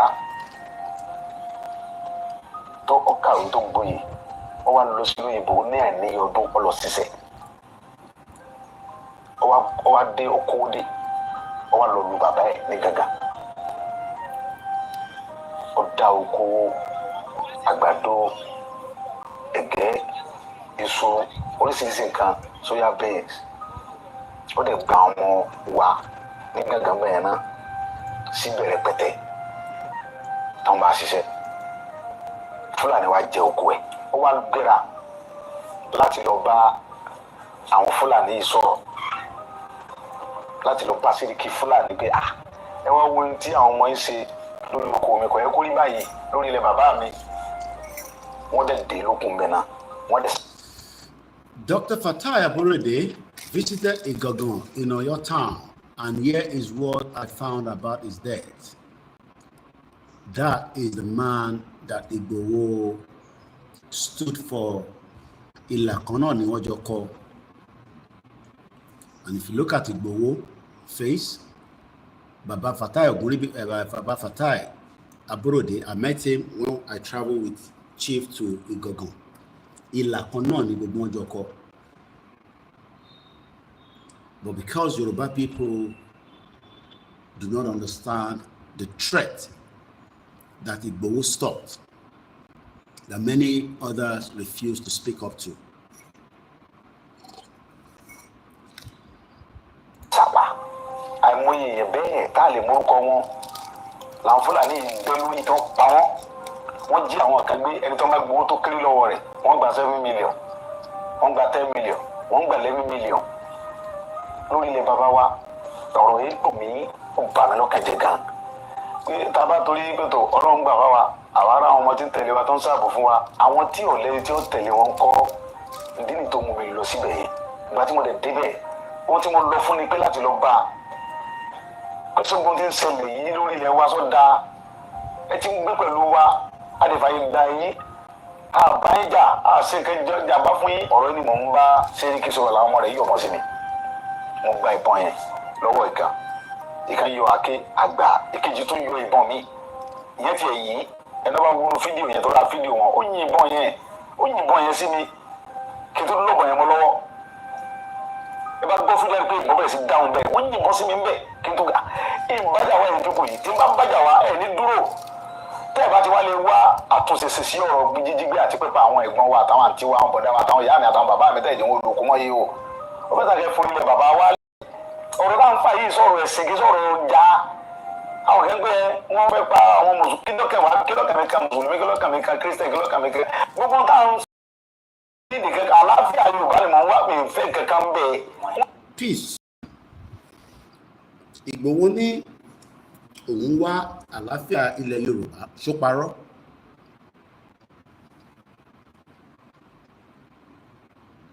Ó náà ń wá àlàáfíà Yorùbá. Mò ń bi gbogbo wa nísìnyí pé ṣé olóyè Ìgbòho parọ́? Because olóyè ẹ ti lè kúrò nílé láti bí ọdún mẹ́ta nísìn kò mà tí sí àlàáfíà nílẹ̀ Yorùbá, kò mà tí sí ìfọ̀kànbalẹ̀ nílẹ̀ Yorùbá. Ìntolóyè ń jà fún, mò ń sọ nípa Kẹ́mi Badenoch lọ́lẹ́kan. Conservative Party leader, I will scrap this damaging tax on our farmers. Ó dúró tán fáwọn farmers. This is Kẹ́mi Badenoch speaking at a protest. Ìwọ tó ní ẹ wọ́n kì í protest abroad. People also protest abroad if something is wrong. Listen to Kẹ́mi Badenoch as he worked with the farmer in London. I'm here in a queue, just about to turn into Whitehall, with Jerry, who is very kindly driving me in his tractor, which he has driven up all the way from Devon. And I'm not sure if you can tell, but there is a long queue that is stretching so far back, that shows just how much for farmers in the country. And we are here today because we are campaigning against the family farm tax. These are not going to come to Yoruba land. That's why we campaign. What on woman? And then bomb. Aráàlú òyìnbó kan tó jẹ́ British ò ní wá bá yín campaign. Ẹ̀yin lè máa gbé campaign síta láti sọ ẹ̀dùn ọkàn wa. And the solution, said ọkàn wa ni pé divide Nigeria. We are not coming out that because I fẹ́ gba political position. We are not coming out because of endorsement of anything. We are coming out because I fẹ́ gba Yoruba nation. And that is the only solution. Ẹ wo Kẹ́mi Badenoch. With all these farmers, with all their trucks blocked everywhere. Some of them drove miles and miles by the truck here. Elumi might take 2 days because they have to drive at a particular speed. Tọ́ba ti ní kájáde fúnra lè máa sọ pé ṣé Koiki ń bọ̀ nílé o Koiki bí ṣe bàbá I have lived a good life, at least for 25 years. Uninterrupted. Lóòótọ́ 15 years out of it, the British did not give me what I wanted, which is ìwé ìgbélú ló ń pè for 15 years. I have told you this so many times. But mo gbé ìgbé ayé tó dáa. I live a better life. So if you are one of those say, are you going to come as well? Are you coming for the rally? I have told you I'm coming. And if I don't come, it's still not my own business. Your business is to demand our exit. So tó bá ní ẹ tó bá rí Koiki, tó bá rí Ìgbòho, ò ní jáde fún rally. It's okay. No problem. Èmi ni kò máa dúró. Okay? Tó bá ti pè fún rally, Koiki ni kò máa wá. Pé ṣé Koiki ti dé? Mo ń bọ̀. Ìwọ fẹ́ dẹ̀ sọ pé kí mọ́mọ́ mi wá. Nàìjíríà kan mo bí wọn sí. Okay? My children were not born in Nigeria. They were born in UK.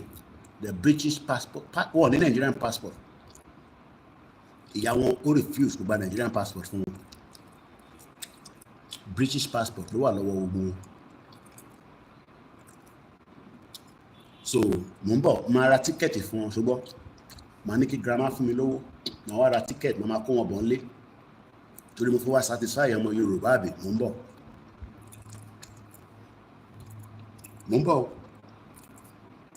Ìwọ ni mo ń bá wí ìwọ tó ń béèrè pé ṣé mo ń kó àwọn ọmọ mi bọ̀ mo ń bọ̀ sẹ́mi tí kó wọn dé kódà mo tẹ̀ ti ra tíkẹ́ẹ̀tì wọn àjọmọdé náà ni. But one thing I can tell you, Toba Daruko, the first 10 people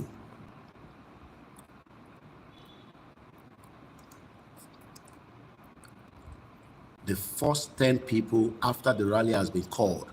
Nobody knows the date yet. Baba has not given us a date. We are still working towards this first. Agbọ́dọ̀ yanjú eléyìí náà ká tó máa sọ̀rọ̀ rally. Agbọ́dọ̀ ìyá ìgbọ́dọ̀ wọlé náà ká tó máa sọ̀rọ̀ rally. So fẹ́yìn tẹ́ ń béèrè date ìjọ́ ló máa ṣẹlẹ̀ and all that, okay? Eléyìí ni kẹ́ mọ̀ bẹ́ ṣe fẹ́ lọ support Baba Akintoye, fẹ́yìn tẹ́ lè lọ. Àwa tá a lè lọ a máa wò lórí social media. A máa wò láti London lágbára Ọlọ́run. A máa wò láti London. But ẹ̀yin tẹ́ bá lè tẹ̀lé wọn lọ, so be it. Bó ṣe wá rí eléyìí tọ́nú ń bọ̀ yìí, orílẹ̀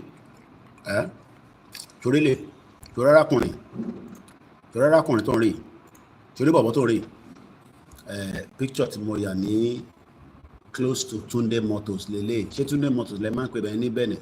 All right. On my way to see our leader, torí pàṣọ kan náà ni mo wọ̀. Replace the same outfit. Tó bá wò dáadáa, replace the same outfit ni. Torí pàṣọ tí mo wọ̀ níjọ́ tí mo lọ bá bàbá ní on my way down to bàbá. Ṣé arákùnrin tó ń wò yìí ó ń bọ̀ fún rally. Bọ̀ máa wà nítorí pé ó máa wá kò ní wá ìwọ ní jáde fún rally. Problem tí ẹ nìyẹn. I am 40 plus. And out of my 40 plus, ìyà ò tí jẹ mí títí di òbí ṣe ń bá yín sọ̀rọ̀ yìí. Kò dẹ̀ likely pé ìyà máa jẹ mí tí n bá ti kọjá ìyà ara mi. Ẹ̀yin lẹ wà Nàìjíríà, lẹ ń wá iná, ẹ̀ ń wá omi, ẹ̀ ń wá education, ẹ̀ ń wá iṣẹ́. The least job I'm ready to do in London is kitchen porter. It's a job, well-paying job. That's the least. Ìyẹn ò need the qualification kankan. You need qualification. All it needs is just that ṣo lè fọbọ́, ṣo mọ bó ṣe operate machine, tabako ẹ kó kọ́ abọ́ sínú washing machine, kó fọ̀, kó tó, kí chef sọ fún ẹ pé pot báyà máa lò kó gbé fún. Ṣo wá mọ̀ pé I could do that and I use that to still support my family. We go on holiday, we have a good life, and there will be dignity, and I'll be paid my pension after how many years? And I will not invest in Nigeria. I don't know why some are still investing in Nigeria. I'm not going to invest in Nigeria. Kakabe, Mara Bitcoin, I was reading about the Bitcoin.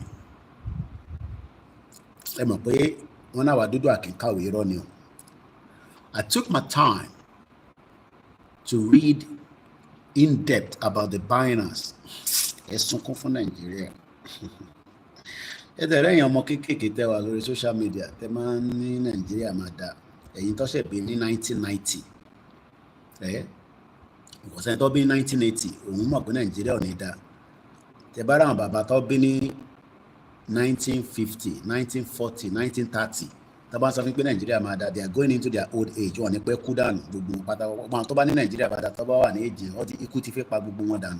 but surely what 30 years old. Nigeria. Let me show you something I read from Edmond Obilo. One international platform ní bíbá. Tó bá fẹ́ mọ gbogbo tó ń lọ káàkiri àgbáyé, o gbọ́dọ̀ wà lórí platform. Forget about it. Má worry nípa Two-Face ìdí about. Òun lọ́wọ́. Don't go and worry yourself about ìyàwó kan ló fi fẹ́ nísì. Don't worry, don't action. Only right láti fẹ́ as many people tó bá fẹ́.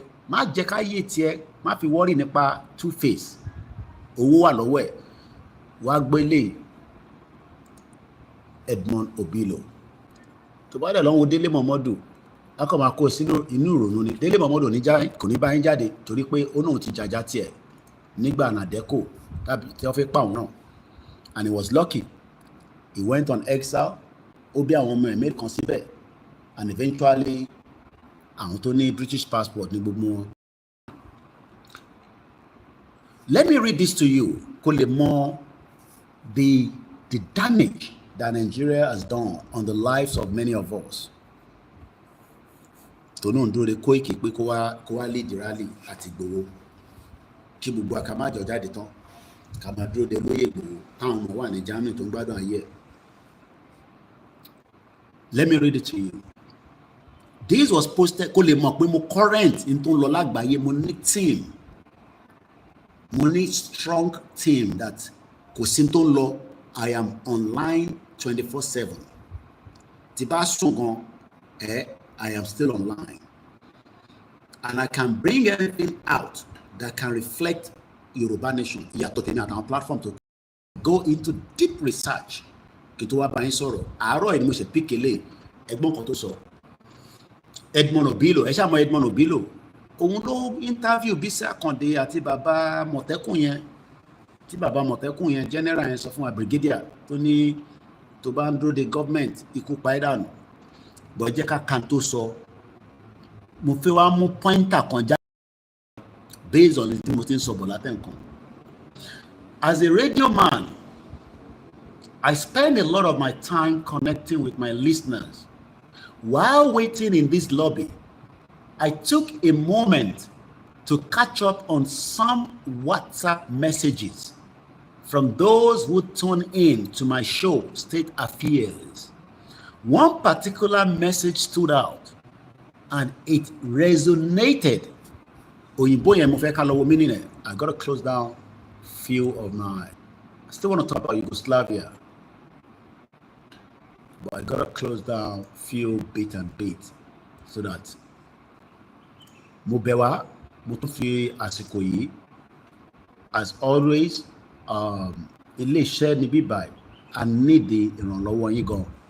There's a particular item that we are planning to get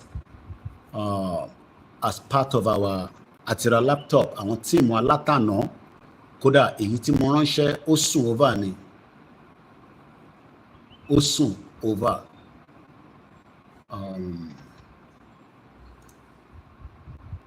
No, not this wireless transmitter. There's a particular item that we need to buy ASAP. I feel lò fún event mama. Àdèmà lò fún rally now. I need to buy this item. Mo lè rà ní London, but wọ́n tà ní àtìrí ní orí Jumia, and the price is this. One person can help me this morning, or 3 people, 5 people. Ọlọ́run máa bò yín láṣìírí because àṣìṣe owó sí lọ́wọ́, but this is for the job for every one of us. So we have looked at it, and this is a particular one that they're only 400, yet 2 are the high cost. But we are ready. If anybody gives us 285,000, we will buy these, and I will also show it online just to let us know that we have purchased it.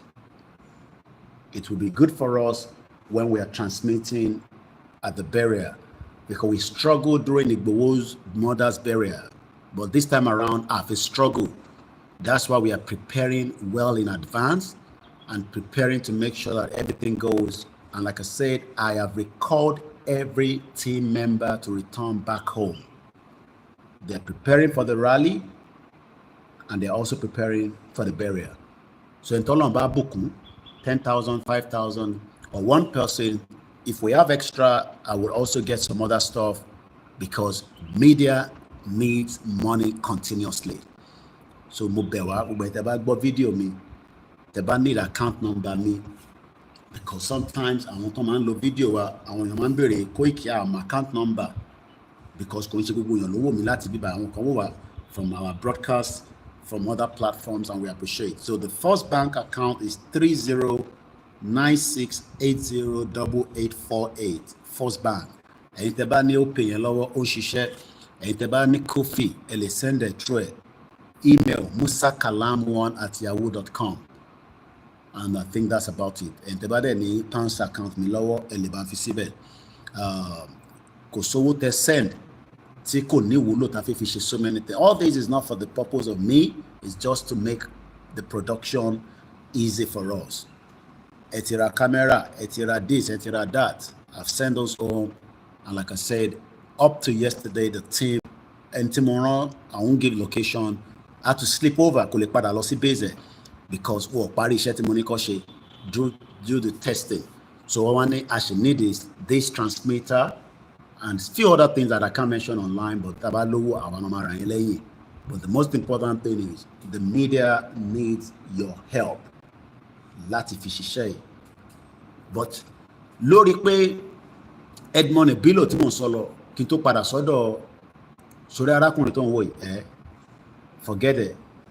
Ilé ti determine ìyàwó ẹ̀ ti mọ̀, àwọn ìyàwó ẹ̀ màmá ẹ̀ ti mọ̀, àwọn family ẹ̀ kan ti mọ̀ pé tó ń jà fún yẹn ó ti ready. Òun ṣe pé wọ́n ṣe máa sọ fún yàn má wá sí Africa àwáwí nìyẹn, má wá sí àwọn lè má dẹ́rù bàbá fún yẹn, forget wo yẹn, Ọlọ́run ló ń fi ṣẹ́ṣọ́ gbogbo wa. Bọ̀ pé fún rally tó bá ti pè fún rally máa ra ticket mú bọ̀ nílé ìyẹn àkọ́kọ́. But má wá nítorí pé Koiki ń bọ̀ nílé ìwọ náà máa jáde àbúrò ní jáde. It is a clarion call. We need not tá a bá rí 15 million people ó máa difficult fún bàbá Akíntóyè àti Olóyè Ìgbòho.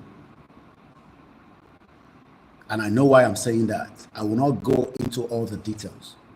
We need 15 million. So gbogbo ẹni tẹ́ bá lè bá sọ̀rọ̀, gbogbo àwọn tẹ́ bá lè sọ fún, gbogbo bí tẹ́ bá lè gbé message yẹn lọ pé 15 million, I need 16 million Yoruba people. Kate agree pé 45 million máa tẹ̀lé olóṣèlú lọ. Ẹ jẹ́ káwa 15 million ṣáà jáde across every part of Yoruba land. Gbogbo anywhere tẹ́ bá ti lè jáde, any part of Yoruba land tẹ́ bá wà, àwọn diaspora náà máa jáde.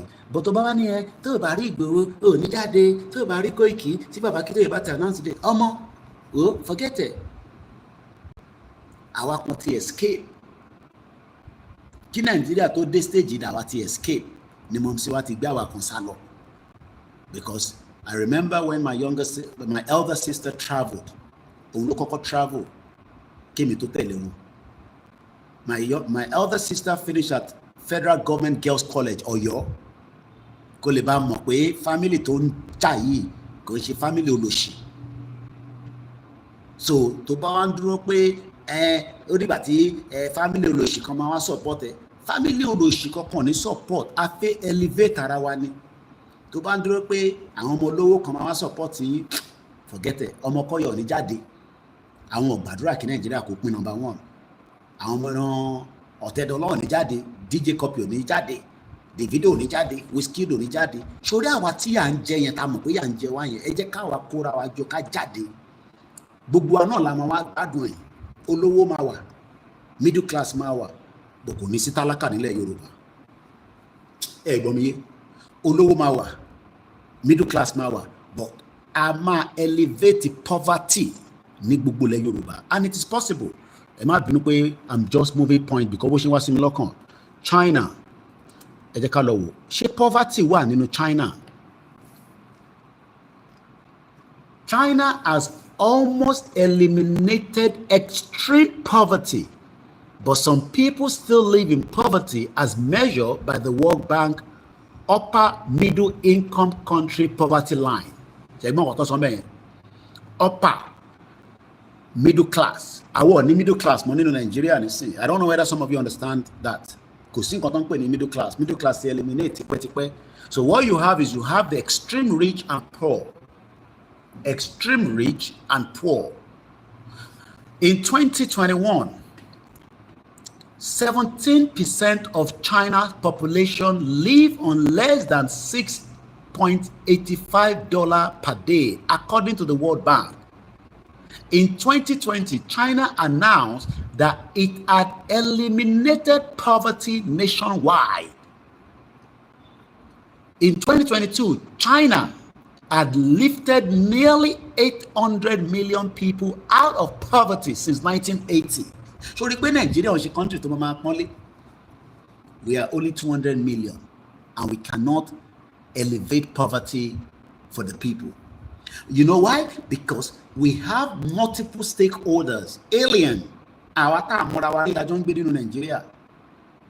Everybody is for their own purpose and pocket. Elevate poverty. Kò ṣe pé Nigeria ò ní owó yẹn.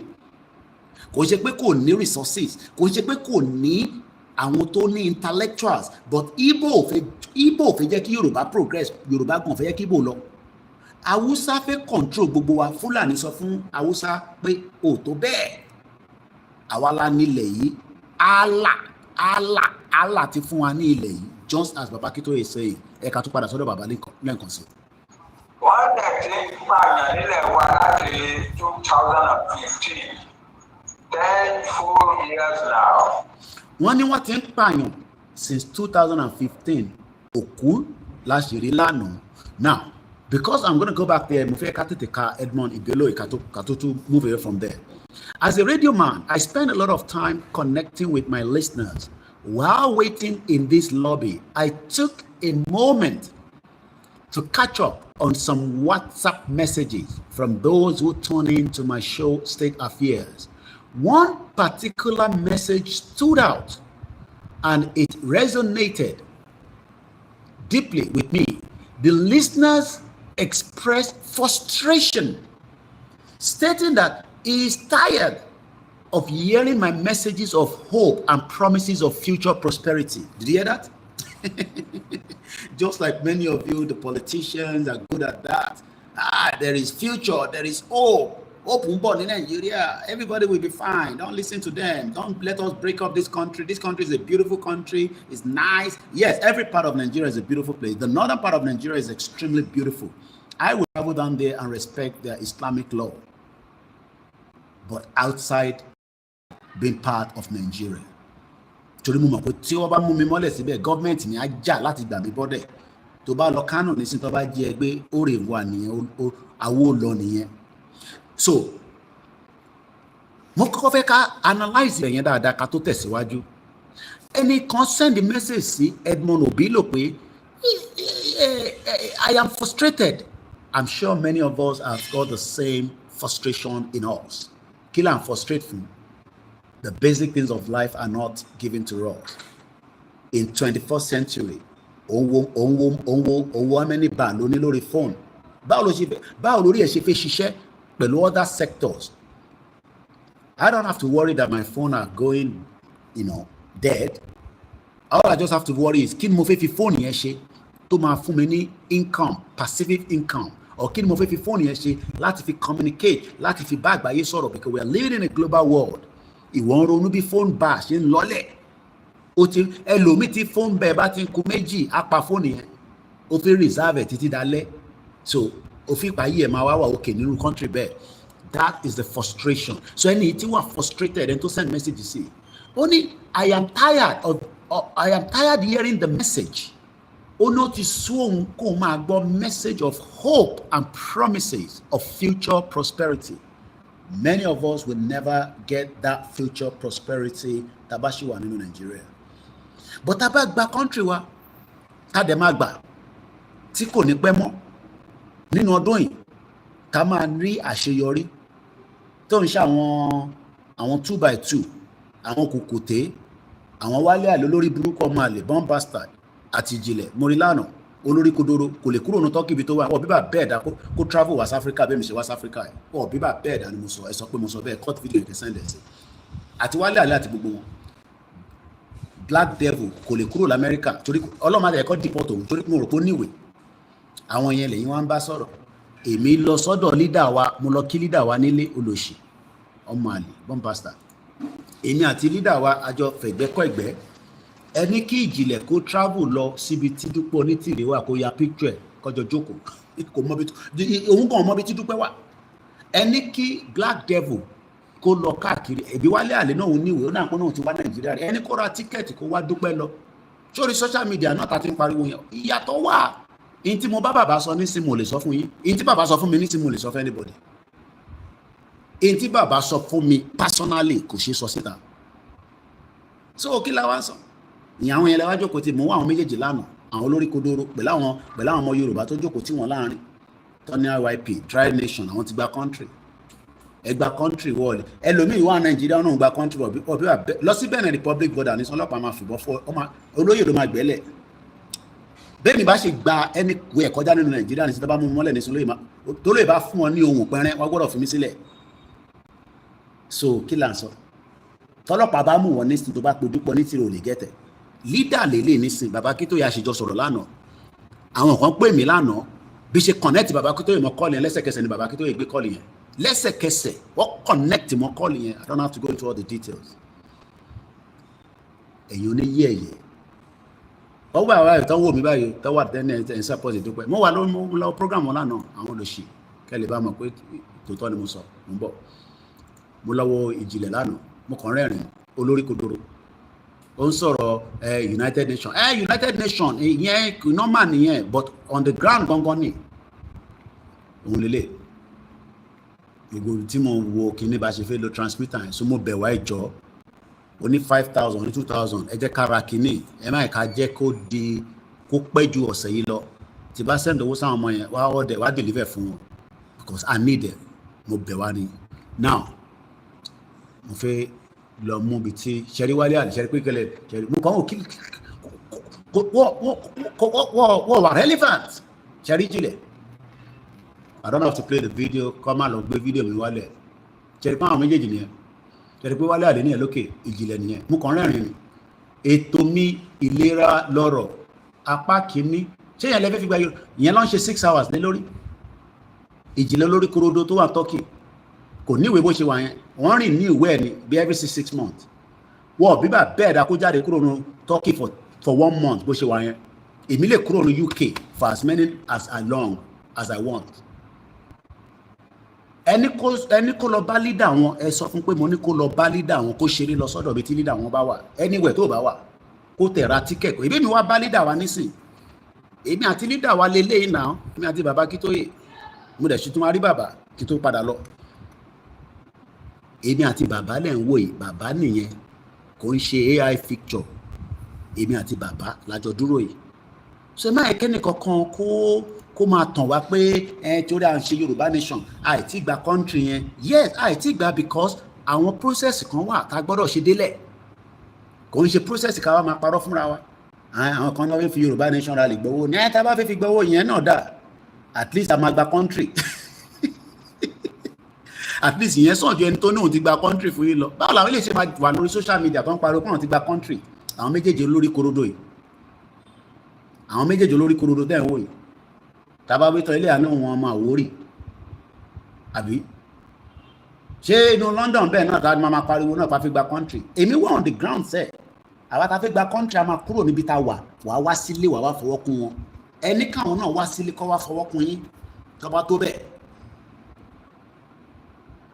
ẹni káwọn eléyìí kọ́ jáde kọ́ wá fọwọ́ kún yín wọ́n tó bẹ́ẹ̀ ni mo sọ wọ́n tó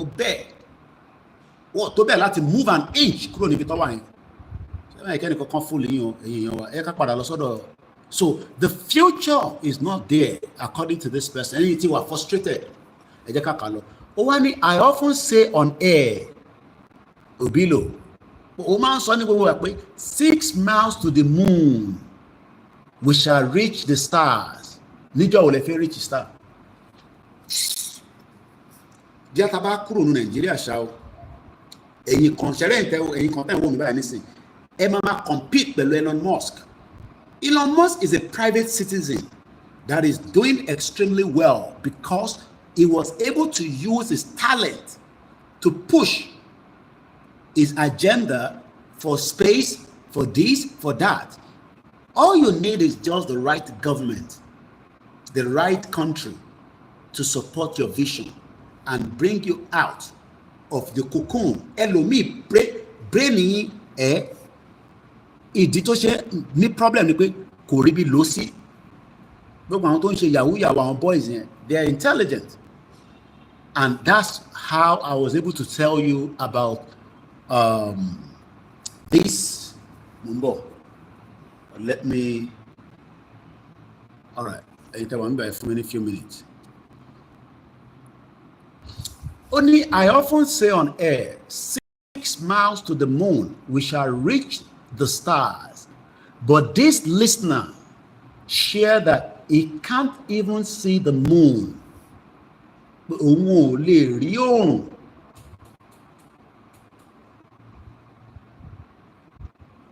Òun ò lè rí oòrùn. Talk less of òun máa rí ìràwọ̀, stars. Àná ni full moon.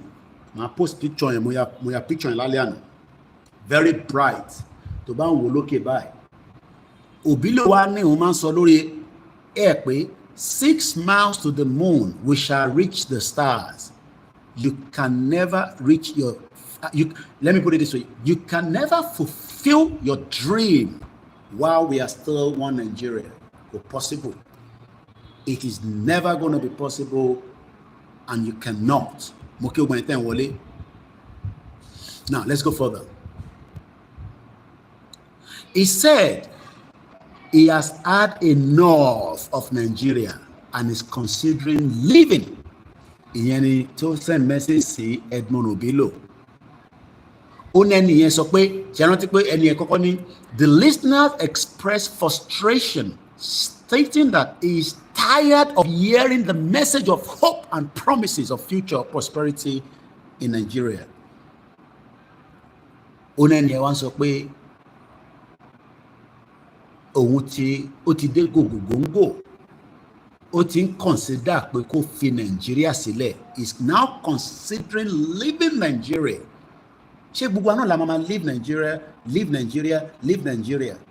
Àtúwà ẹ mọ̀ pé bá ṣe ń leave Nigeria yẹn, à ń filẹ̀ lẹ̀ fáwọn àjòjì, àwọn Chinese, àwọn ọmọ Igbo, àwọn France, àwọn Europeans, àwọn ọmọ wa ralẹ̀,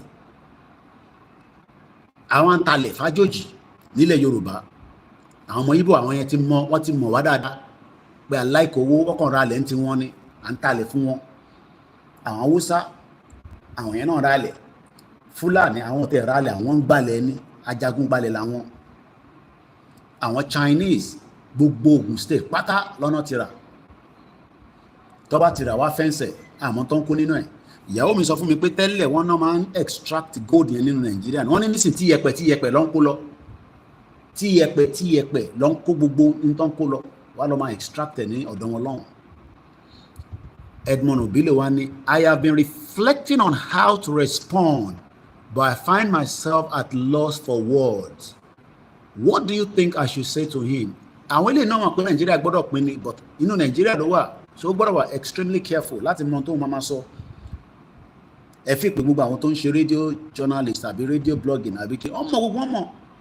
But some of them cannot say it as it is. So mo kàn fi mú yẹn jáde fún yín pé kó lè mọ̀ pé the frustration will continue if only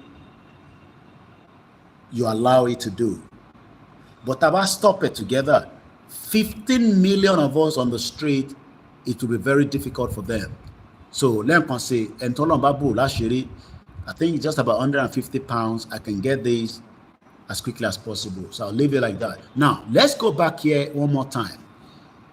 Mo fẹ́ fi arákùnrin nígbà tí mo ka profile ẹ̀, mo rí pé àwọn ọmọ Yorùbá tó gùdù jù náà lọ wà, but ìdí tí wọ́n ṣe wà available òun ni pé arákùnrin tẹ́ ń wò yìí, I'm gonna pull up his picture properly. Ta ló rántí Binance?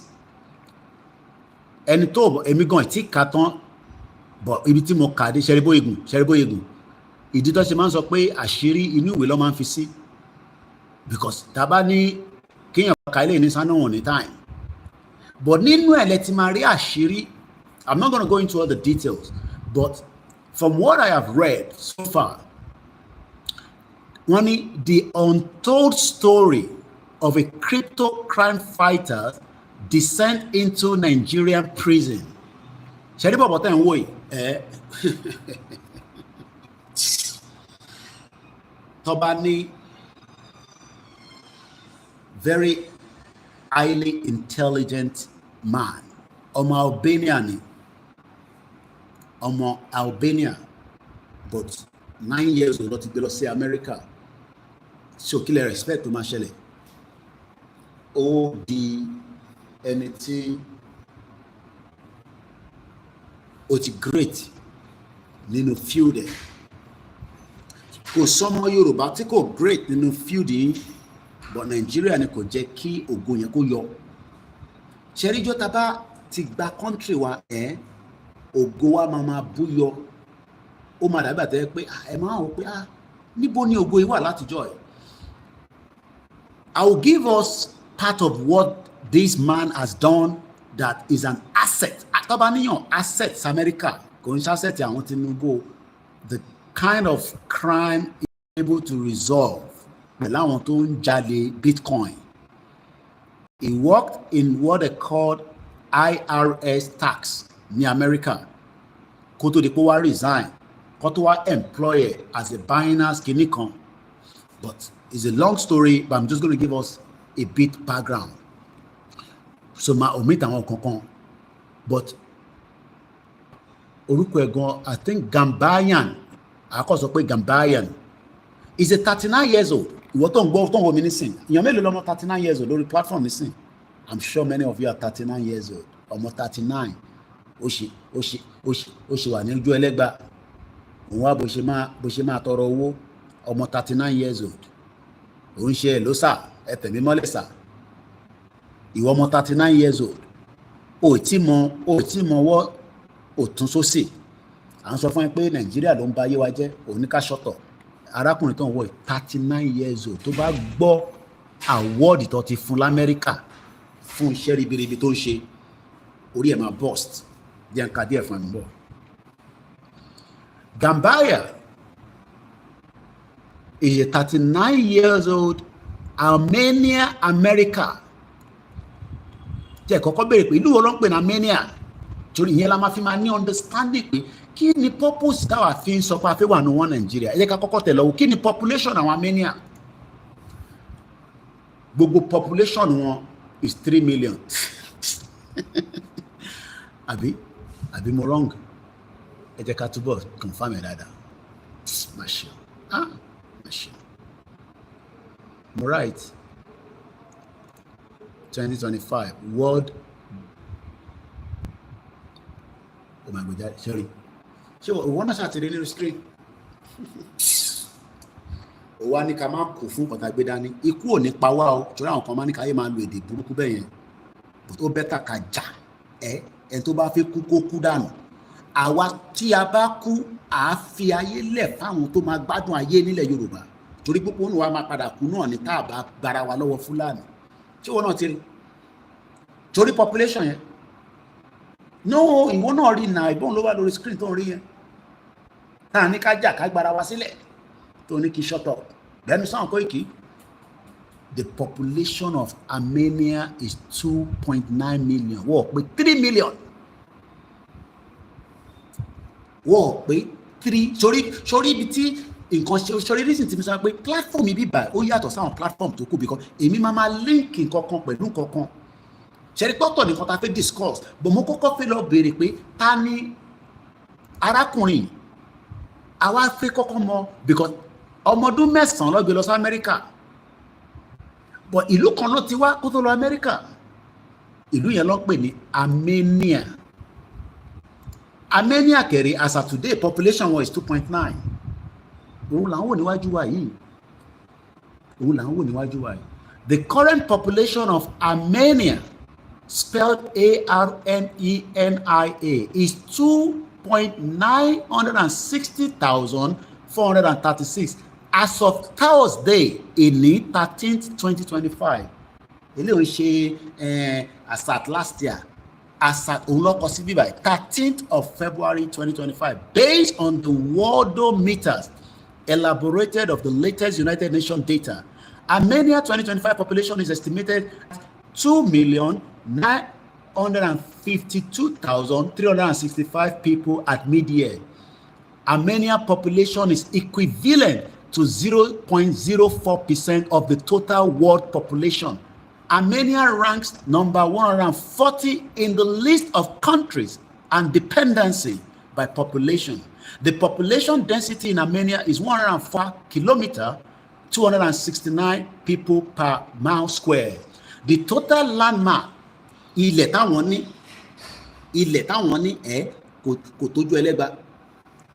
kò tójú Ẹlẹ́gbà, kò lè tó Lagos, but only the total land mass is 28,470 kilometers. That's about 10,000 square miles. Oh, tẹ̀lé fi ọ tàbá jù àwọn ilé sínú Ọ̀yọ́ òdìṣòrí Ọ̀yọ́ tó ń rí yẹn tàbá jù wọn sínú ẹ̀ àmàmà wá wọn bíi nígbà tá à ń wá ọmọ kí ní ọmọ fi ń retí.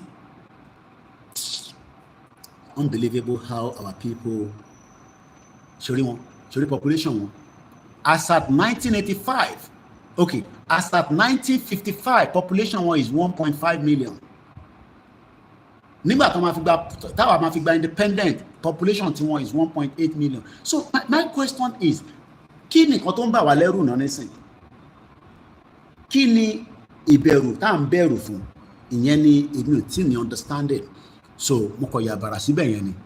Now, another good thing tá a tún fẹ́ mú jáde. Sórí kò ń ṣe pé kí ìlú dúró gbàgbàgbàgbàgbà bí Nigeria is as useless as tissue paper. Now, wo life expectancy bẹ́yẹn? Look at their life expectancy. Ẹni tó bá ń gbé ní Armenia, ìlú tó pé 3 million, wọ́n ló máa dàgbà tó 75 years old. Infant mortality is 9.1. Death under age 5 is 10.4. Jẹ́ ká lọ compare ká tẹ̀ wo Nigeria, ká lọ wo the same thing tá wò ní orí world kìíní tá fi wò ní sí worldometer yẹn náà, ẹ jẹ́ ká lọ wò ó ń retreat in Nigeria lọ́wọ́. Population 235 million, ìlú òfò kò ní value. Do you see? Now kí ló dé tá a cut out Yorùbá kúrò kí Yorùbá máa jẹ́ 60 million ká dẹ̀ mọ̀ pé ayé wa fẹ́ wà òkè. Ṣoríjà tí èmi kọ́ ni mò ń jà o, ṣoríjà tí bàbá Akíntóyè ń jà fún wa, ṣorí ìjà tí Ìgbòho ń jà fún wa, ṣorí ìjà táwọn àgbàlagbà kan tí wọ́n ní làákàyè tó ń jà tó ń ṣe àwọn bàbá òfò kan tó ní ká má fún ní ká má sọ̀rọ̀ sí. Àwọn wọn ní time báyé yín ṣe máa dà, òfin ìpàbọ̀ aṣọ tó ní time báyé yín ṣe máa dà ní àwọn èèyàn kíá they care less about us. Now ibi tí mo fi lò kàn nìyẹn. Ṣorí life expectancy ta ló lè rí bẹ́ẹ̀ bá mi fi sínú comment section.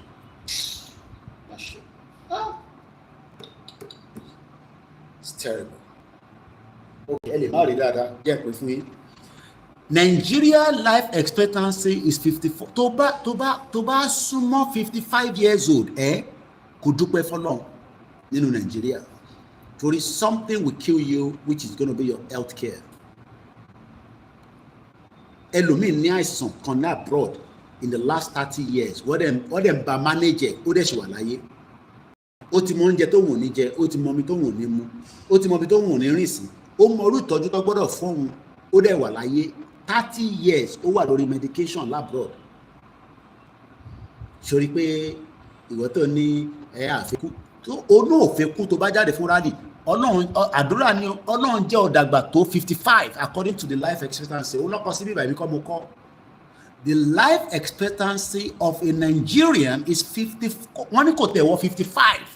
Whereas Armenia ìlú 3 million.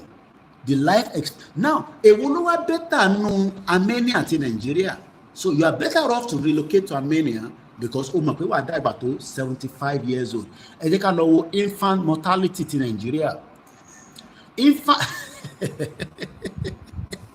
Ìwọ náà wo nọ́mbà yẹn. Infant mortality rate in Nigeria is 68.5.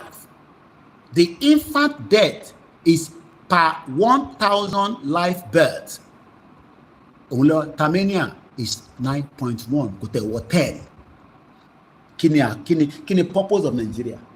Why do you want to save this country? Because the country itself doesn't want to save your life. Ṣorí reason tí a ṣe ń pẹ́ lórí program. Because we keep going. Bọ̀bọ̀ ta fẹ́ sọ̀rọ̀ lé lórí reason àìtí sọ̀rọ̀ ẹ̀. Ìlú tó ti kúrò, ìlú tó gbádùn ni, ó tún wá lọ sí ìlú kan tó ń pè l'Amẹ́ríkà, ayé ẹ̀ kúkú wá bẹ́tà. Kí ló rò pé tá bá dé abroad ayé wa ṣe ń bẹ́tà? Because à ń wà exposed, à ń rí àwọn nǹkan tó yẹ kí brain wa fi ṣiṣẹ́, ó fẹ́ lọ ṣiṣẹ́ kitchen porter, wọ́n máa sọ fún ẹ pé gbọ́dọ̀ wọ gloves ọwọ́, ẹwà àwọn ọlọ́pàá tó mú yàn tó wọ gloves ọwọ́. Torí pé wọ́n mọ̀ pé tó bá wọ gloves ọwọ́, àwọn chemical tó fi ń fa bọ́ yẹn á máa jẹ́ lọ́wọ́ kó má wàá sún àwọn lọ́jọ́ iwájú. So gbọ́dọ̀ máa wọ gloves. Now, death under age 5 ní Armenia wọ́n ní 10.4 ẹ jẹ́ ká lọ wo ti Nàìjíríà 102.8 ìlú yẹn ló ní ká wà nínú ẹ̀ ìlú yẹn ni wọ́n ní ká wà nínú ẹ̀. Death under age 5 ní Nàìjíríà is 102.8 whereas the Armenia ìlú 3 million is 10.4. The question now is why do you want us to save Nigeria? Ó yẹ ká save Nigeria fún àwọn ọmọ Kọ́yà àti Ṣèyí Tinubu àwọn ọmọ Ọya gbá máa dárúkọ wọn àwọn ọmọ olówó àbí ká lè máa lọ fọ mọ́tò fún wọn ká lọ máa ṣe gate man wọn àbí kọ́ra brand new car ká máa lọ jókòó sójú títì ká máa lọ kọ̀mẹ́ǹtì mọ́tò tọ́ra bíi Dino lórí Instagram. A ní ká jáde tán ẹni tó bá fẹ́ kú kó kú àwa tá a bá kù láyé a máa báṣẹ́ lọ a máa rántí gbogbo àwọn tó jà fún òmìnira torí ní Amẹ́ríkà wọ́n jà bara wọn lọ́wọ́ Britain olórí burúkú ò fẹ́ jẹ́ ká Amẹ́ríkà lọ 1776 wọ́n gbébọn jáde ni níbí báyìí ẹni fẹ́ kú fẹ́ pàdé ẹni tó fẹ́ pa àwọn Amẹ́ríkà yìí wọ́n wà nísìnyí tó ń condemn Yorùbá nation orí pé kà ní Amẹ́ríkà tó gbára ẹ̀ sílẹ̀ lọ́wọ́ Britain ní 1776 èyí tí wá wà ń bẹ́ẹ̀ nísìnyí Ọlọ́run ṣọlá fún yín àwa ń pariwo Yorùbá nation ẹni gbòòwò ẹnu ẹ ti gbọ̀rọ̀ jù ẹlẹ́nu jọ wáyà ó ti lè sọ̀rọ̀ jù tí òun nìkan lọ́mọ Yorùbá ni tí ó máa ṣọmọ Yorùbá ìwọ náà gbé ẹ̀pọ̀n jáde idiot all over the place. Nàìjíríà ìlú òfò ìlú mùjẹmùjẹ ìlú táyé ẹ̀ ti bàjẹ́ pátápátá kò ń ṣe ilẹ̀ wa láyé ẹ̀ bàjẹ́ o Nàìjíríà yẹn gangan láyé ẹ̀ ti wọ́n ti fàyè Nàìjíríà báyé tiwa jẹ́ fàyè wa bàjẹ́ làwọn kan sá lọ wọ́n sì tèmi sá lọ ní 1990 ìwọ́ṣẹ́ fi sá lọ ní 21st century ṣe rí pé visa ti tight ṣe rí bó ṣe tight àwọn òyìnbó náà ti mọ̀ pé ń sá lọ ni wọ́n mọ̀ pé táwa fún visa ò ní padà wá especially America Canada ìwé wo ló lọ kà lamẹ́ríkà ìwé wo ló fi lọ kà ṣé ìwọ nílò owó tó ń fi san ó máa tó ń san fún owó school lamẹ́ríkà àti ní UK àti ní Canada wọ́n mọ̀ pé rọ́là ń pa but àwọn náà ní mo sọ fún yín pé UK business center ní university wọn business center ní UK university èmi ọmọ America but UK yẹn business center ní because wọ́n mọ̀ pé owó tó fẹ́ gbà lọ́wọ́ ẹ̀yẹn ni tó bá ti wá ṣe tán wá ní kó máa lọ àfi tó bá tètè rí ìyàwó kan àbí tó rọ́mọ kan tó kì mọ́lẹ̀ tó fún lóyún ìdí tá a ṣe ń sọ pé Nàìjíríà now look at this data ò kí ń parọ́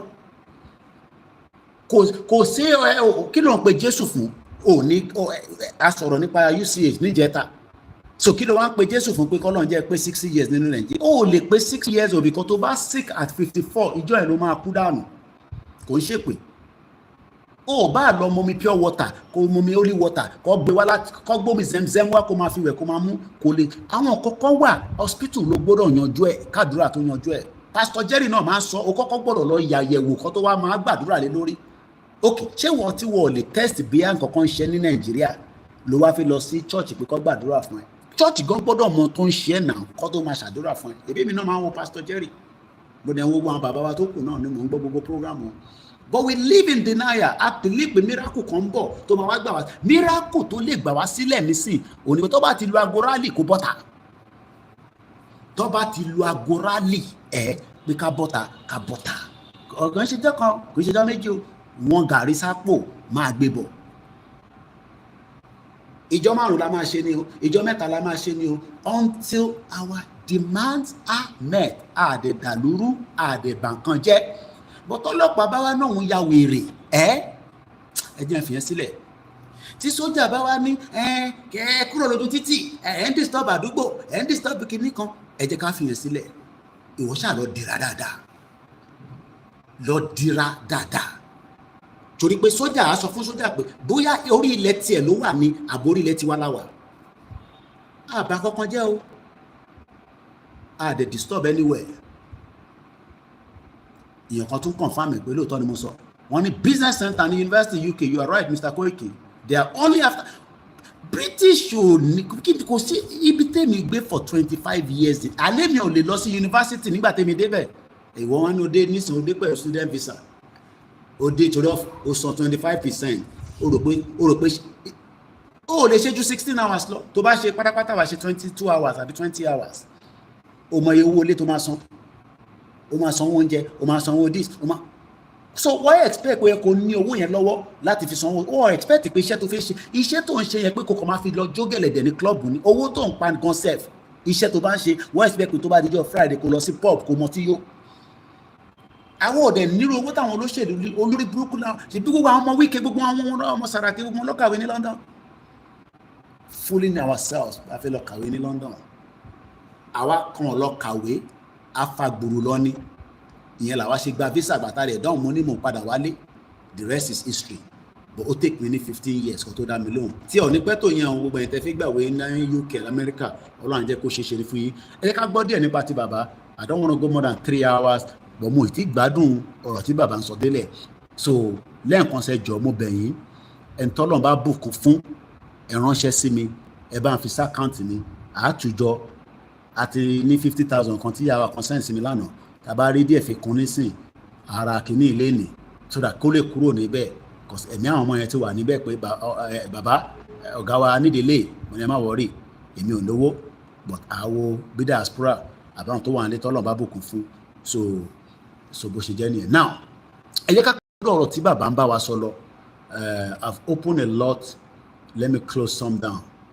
So ẹ wo bí Kẹ́mi Badenoch bí ṣe sọ lẹ́ẹ̀kan ẹ wo bó ṣe ń jà fáwọn farmers wọn. I'm here in the queue, just about to turn into Whitehall with Jerry, who is very kindly driving me in his tractor, which he has driven up all the way from Devon.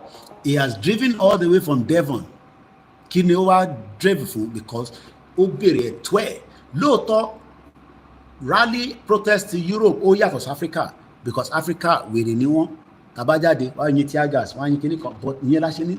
The more tá bá ṣe pọ̀ sí the more ni ó máa jẹ́ intimidation fáwọn náà because kọ́ tó lè yin tear gas síbi tí 15 million people bá wà àwọn bá máa wò pé ṣé àwọn lè take any chances but tá bá kọ̀ jẹ́ ṣúkúṣúkú 1,000 2,000 tá tẹ̀ pé 50,000 wọ́n knock anybody out ni o so ẹ bá dẹ̀ expect pé Tinubu á ní àwọn ọmọ wa ló wá ń ta ẹ forget gbogbo yẹn o ẹ gbọ́ mi dáadáa o Tinubu tó ló jẹ́ president kò ní Fúlàní kan náà ni gbogbo wọn jọ ń ṣiṣẹ́ fún o agenda Fúlàní ni o tó bá ṣe agenda Fúlàní ni gbogbo tó ń ṣẹlẹ̀ ní Yorùbá Tinubu ti sọ sí o ó dákẹ́ lọ́lọ́ ni ambition bó ṣe fẹ́ di the president again ló ń sáré ẹ̀ Ọlọ́run rẹ̀ ní fún wọn ṣe òun dẹ̀ ló máa jẹ́ the last president but kò ń ṣe by mouth it has to be by our effort so Kẹ́mi Badenoch òun lẹ̀ rìn yẹn so kọ́lọ́n kó wà pẹ̀lú ẹ̀ now ẹ ṣe gan ẹ̀gbọ́n mi wọ́n ní Koiki. Even the student loan also is something else. But student loan is something else. Ni team ẹjọ bá mi fi account number síta ẹ mọ̀ pé èmi ò tún lè máa copy yẹn tẹ́ bá ń gbọ́ mi àwọn èèyàn wa tó ń béèrè account number wa so náírà náà la ní but tẹ́ bá fún £1 àwọn ọmọ òdua la máa fi yẹn ránṣẹ́ sí o but mo dúpẹ́ lọ gbogbo yín tí ẹ̀ ń bò wá láṣìírí. À ń sọ lẹ́ẹ̀kan lọ nípa China ká tó tẹ̀síwájú sọ́dọ̀ bàbá torí a ní just 30 something minutes àfẹ́ kó ju 3 hours lọ torí mo busy díẹ̀ láàárọ̀ iná. So China wọ́n ní by 2022 China lifted 800 million people out of poverty. Báwo ló ṣe ṣe? It's an ṣe rí ìlú tí kò bá ti produce nǹkan kan tí kò wà industrialized in tí Awólọ́wọ̀ bàbá yẹn mọ̀ pé a gbọ́dọ̀ máa produce because okay ibi tí mo jókòó sí nísìnyí mo ti mu coffee mo ti jẹ nǹkan kan again lé lórí wọ́n gbọ́dọ̀ to produce another coffee wọ́n gbọ́dọ̀ produce the next milk wọ́n gbọ́dọ̀ produce omi and this is what we don't have.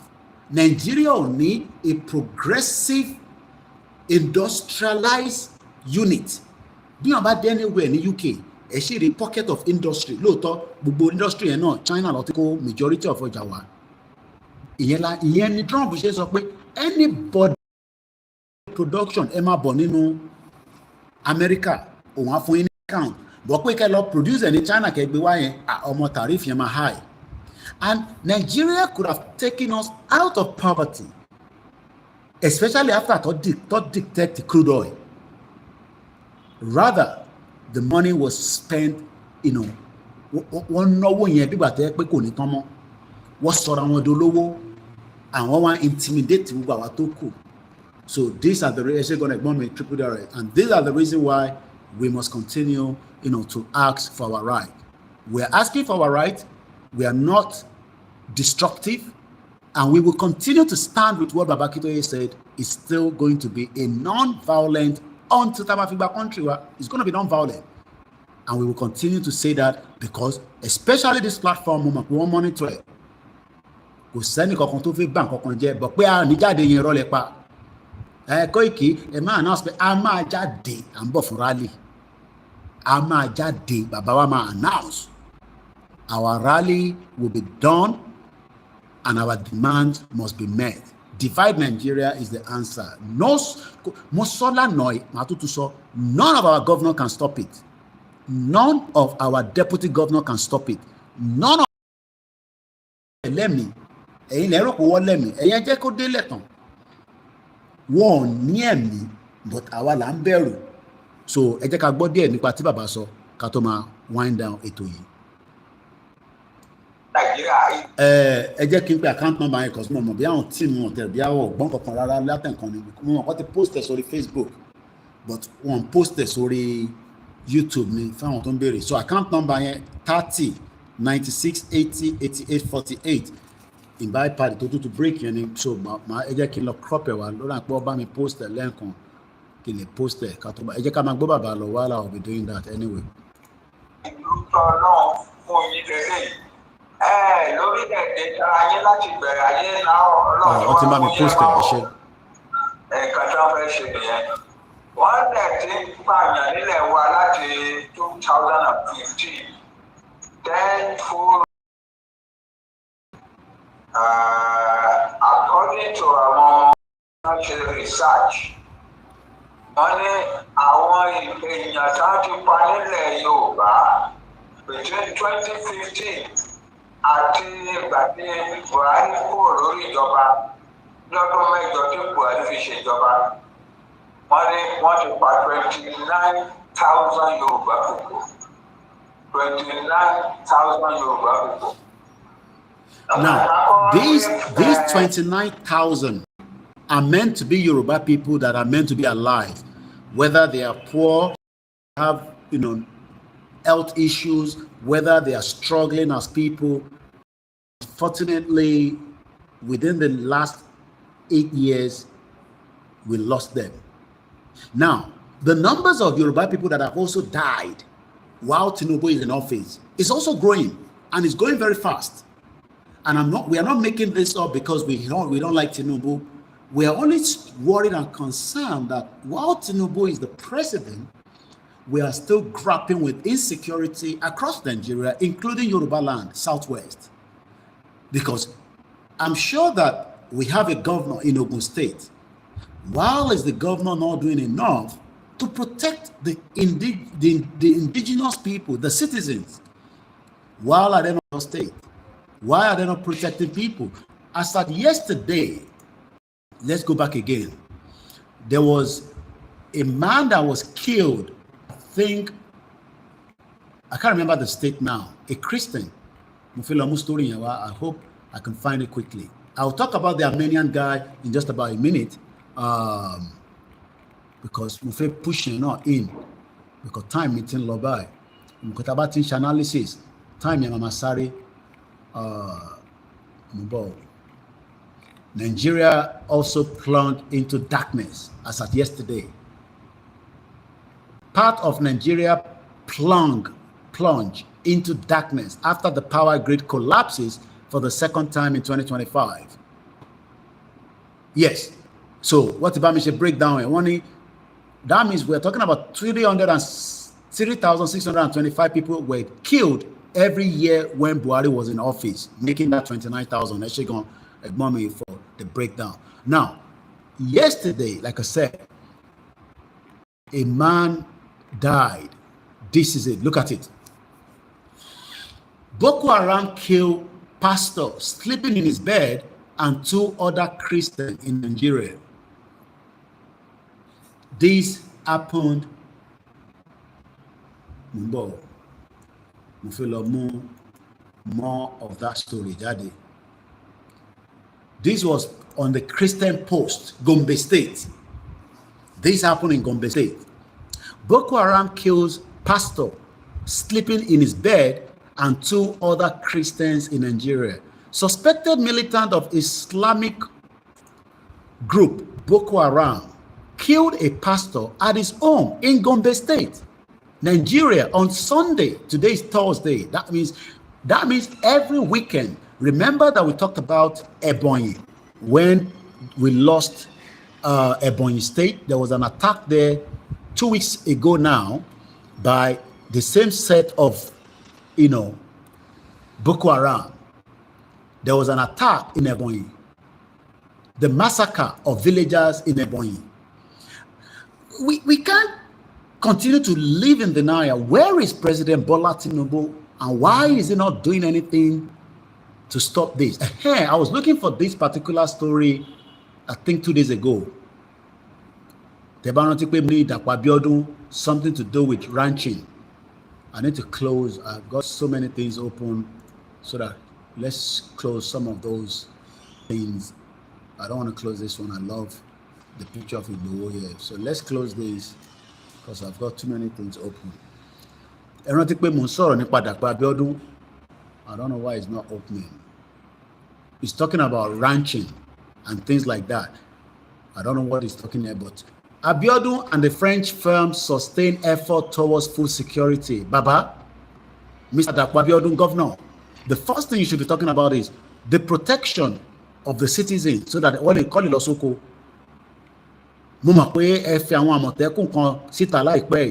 but are there enough weapons in their hands? Abi ekoko sugarcane le won lowo ati opa ti ko sise, because we need a robust security, not just in Ogun State, across all the Yoruba land. I think our country, and it is the responsibility of our governors to protect us, and we must continue to call them.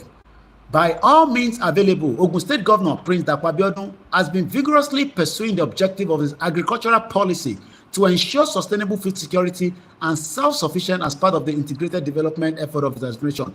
It cannot work if you have not put enough security around that agriculture. This was a video that was sent to me from Yewa side yesterday. I'm sure some of you have watched the video. This is in Ogun State. So Baba Dakwa Abiodun, there is a lot of work that you need to do, and you got to do it fast because time is not there. Egbo video. OLAYOMI KOIKI.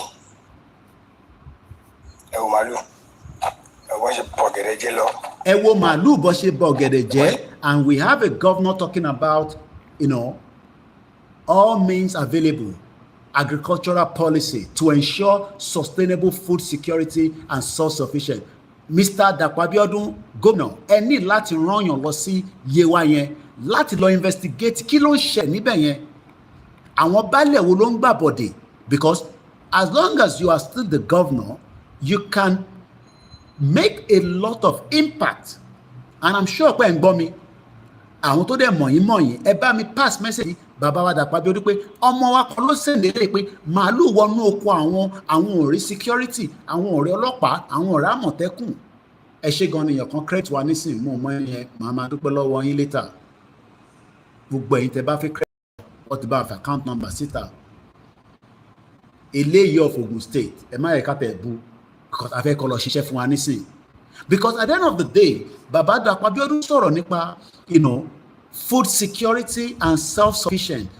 Ẹgbọ́n tọ́mọ yẹn sọ ní ìjẹta àbí lánàá kọ́ ni, ó ní ìjẹta nísìn, ó ní every 3 days ló máa ń ká okra, ó dẹ̀ ń worth 200,000 by the time tó bá gbé sínú apẹ̀rẹ̀. Now 200,000 multiplied by 3. Okay, I put 3 days. Wàá rí méjì in a week. That's 400,000. Multiply that by a month. Multiply that by a year. But if Fulani continue to invade, this is in Ogun State. Ogun State ni video it all to generate fún mi la. Video àná lélẹ̀ kò ṣe pé mo ti sọ fún àwọn ẹ̀ náà tẹ́ bá ń ṣe video fún mi ẹ gbọ́dọ̀ máa fi date sí. Mo ti wọ́n nìyí because I want our people to know that these are current video. Ẹ wo bí màálù ṣe jẹ gbogbo kó. OLAYOMI KOIKI. Ẹ wo màálù. Ẹ wọ́n ṣe pọ̀ gẹ̀rẹ́ jẹ lọ. Ẹ wọ́n ṣe pọ̀ gẹ̀rẹ́ jẹ. Màálù ni gbọ́ gẹ̀dẹ̀. Òun náà bàjẹ́ yìí o. Anybody ẹ wo kó yẹ dá anybody. Èmi ní níbi tí mo wà yìí. Èmi nìkan ni mo wà lóko. Èmi nìkan ni mo wà lóko. Kò sí ẹyẹ. Ẹ wo ilẹ̀ ẹ̀yin èèyàn mi. Àwa jókòó sí abroad. àwa ń lọ fọbọ́ à ń ṣe wàhálà wẹ́ẹ̀ tó yẹ kí gbogbo wa wà nílé báwọn kan ṣe ń lọ sóko káwọn kan máa ṣe production kẹ́yìn kan máa ṣe research kẹ́yìn máa bá wa tọ́jú seed káwọn kan máa ṣe many things tó bá jẹ́ pé farming nìkan ni gbogbo wa bá tẹ̀ lọ face a lè fi build economy wa as quickly as possible. Ilẹ̀ tí UK ní kò ripe kò standard kò nourish tó ilẹ̀ tó ń sọ yìí so mo bẹ̀ gọ́vnà Dàpọ̀ Abíọ́dún lẹ́ẹ̀kan sí eléyìí tẹ́ ń sọ pé sustainable food security but níye wa kò sí security fáwọn ọmọ wa níbẹ̀ àwọn ọmọ yóò fẹ́ jalè wọ́n fẹ́ mú Colorado wọ́n fẹ́ mú Colos wọ́n fẹ́ di nuisance sínú state yet provide security fún wọn àwọn ọmọ yẹn wo bí Fúlàní ṣe jẹ oko fídíò àná lélẹ̀ ìtọ́sẹ̀dì sí mi láti yé wa. pẹ̀lú ìwádìí òye sí i. ìgùwà everybody fẹ́ jápa ni o. ṣẹgbọ́n ẹwọ gẹ́dẹ̀. wọ́n ní everybody fẹ́ jápa àwa Yorùbá wa abandon farming àwa lọ ń gbé ọ̀kadà àwa tó yẹ ká wa lóko a lọ ń gun ọ̀kadà níta. I don't understand. A lè continue báyìí ẹ̀yin ọmọ Yorùbá. I know we are short of time again but a lè continue. Ìyẹn la ṣe gbọ́dọ̀ máa jáde láti máa create awareness yìí and as we are doing this we are recording it as well especially fáwọn tó lè jókòó gbọ́ fídíò 3 hours at least ẹ gbọ́dọ̀ lè gbọ́ audio so ẹ̀yin tẹ́ bá Koikimedia audio yẹn pàdé à ń bẹ̀ yín ni ẹ bá wa máa spread ẹ̀ títí tí a máa fi ní owó bẹ́ẹ̀ láti lè ṣe DVD ní tábàdẹ́rẹ̀ rí gbogbo yẹn ṣe ká bọ́ta tá bá ti pè fún rally olúkálukú á dẹ̀ máa gbọ́ra wọn nínú rally ẹ jẹ́ ká gbọ́ díẹ̀ sí ká tó lọ gbọ́ bàbá lẹ́ẹ̀kan sí kí tó wá kí gbogbo ẹ̀yin yẹn wa ká tó máa dágbére àní dágbére kú o àdẹ̀ní dágbére àìsàn fúnra wa o. ṣé wọn kí wí máa ń wà lára ẹ wọn ti jẹ gbogbo ẹ ẹ sì rí ẹ wọ gẹ́dẹ́ bó ṣe rí kò sí kankan mẹ́ra rárá ẹ sì rí ẹ wọ gẹ́dẹ́ wọn ti jẹ gbogbo orí ẹ ẹ wọ gẹ́dẹ́ lọ́gẹ́dẹ́ ẹ wọ ẹgbọn sí ọkàrí gbogbo ọgẹ lọ ti bàjẹ́ o this is Balógun tó líìkì mọ àwọn tó wà ó kó àwọn Balógun tó ń dákú ní ara ò ní ìbíṣẹ òun lélẹ̀ bákan ní tó máa ń sọ fún wa o òun ni o ní Dangote ẹwọ níbíṣẹ àwọn Fúlàní ẹwọ wọn ìbọn ọkọ jẹ sí wọn kọ́ ní oko ìmọ̀ ẹ̀wọ̀ gẹ̀dẹ̀ wọ́n bá ọ̀gẹ̀dẹ̀ yẹn jẹ́ débi pé ẹ wò sí wọn kọ́ mẹ́mọ́ ẹ sì rí òun ni anybody ò lè wá sóko láti àtàárọ̀ tí mo ti ń bọ̀ mi ò pàdé yẹn kan mi ò pàdé anybody any single person mi ò pàdé ẹ wò ẹmọ ìbòkò jẹ mi ò pàdé anybody wá ẹ wò ẹ ti rí ẹ wò. Màgà ọlọ́njọ́ à ń bẹ̀ ni o àmọ́ tá a ṣe fún Fúlàní o àmọ́ ẹ̀ṣẹ̀ tá a ṣe fún Fúlàní bọ̀tí tí mo mọ̀ ni pé àgbàrá wálẹ̀ ẹ jẹ́ ká gbọ́ just small inch díẹ̀ lọ́dọ̀ bàbá àti gbọ́ púpọ̀ lánàá ká tó gbé tó wálẹ̀. Statistics yẹn wá bá mi mo ní can this be true but very quickly mo wá gbà pé ó láti true lóòótọ́ kí ni ìka tó jẹ́ kí wá gbà pé ó láti true àwọn the National Bureau of Statistics the Federal Nigerian Government Bureau of Statistics ó publish some statistics ní December tó lọ yìí lóṣù kejì síbí nínú ẹ̀ wọ́n sọ pé àwọn Fúlàní àtàwọn aláìsí wọn tẹ́rọ́rìsì wọn tó ń kó káàkiri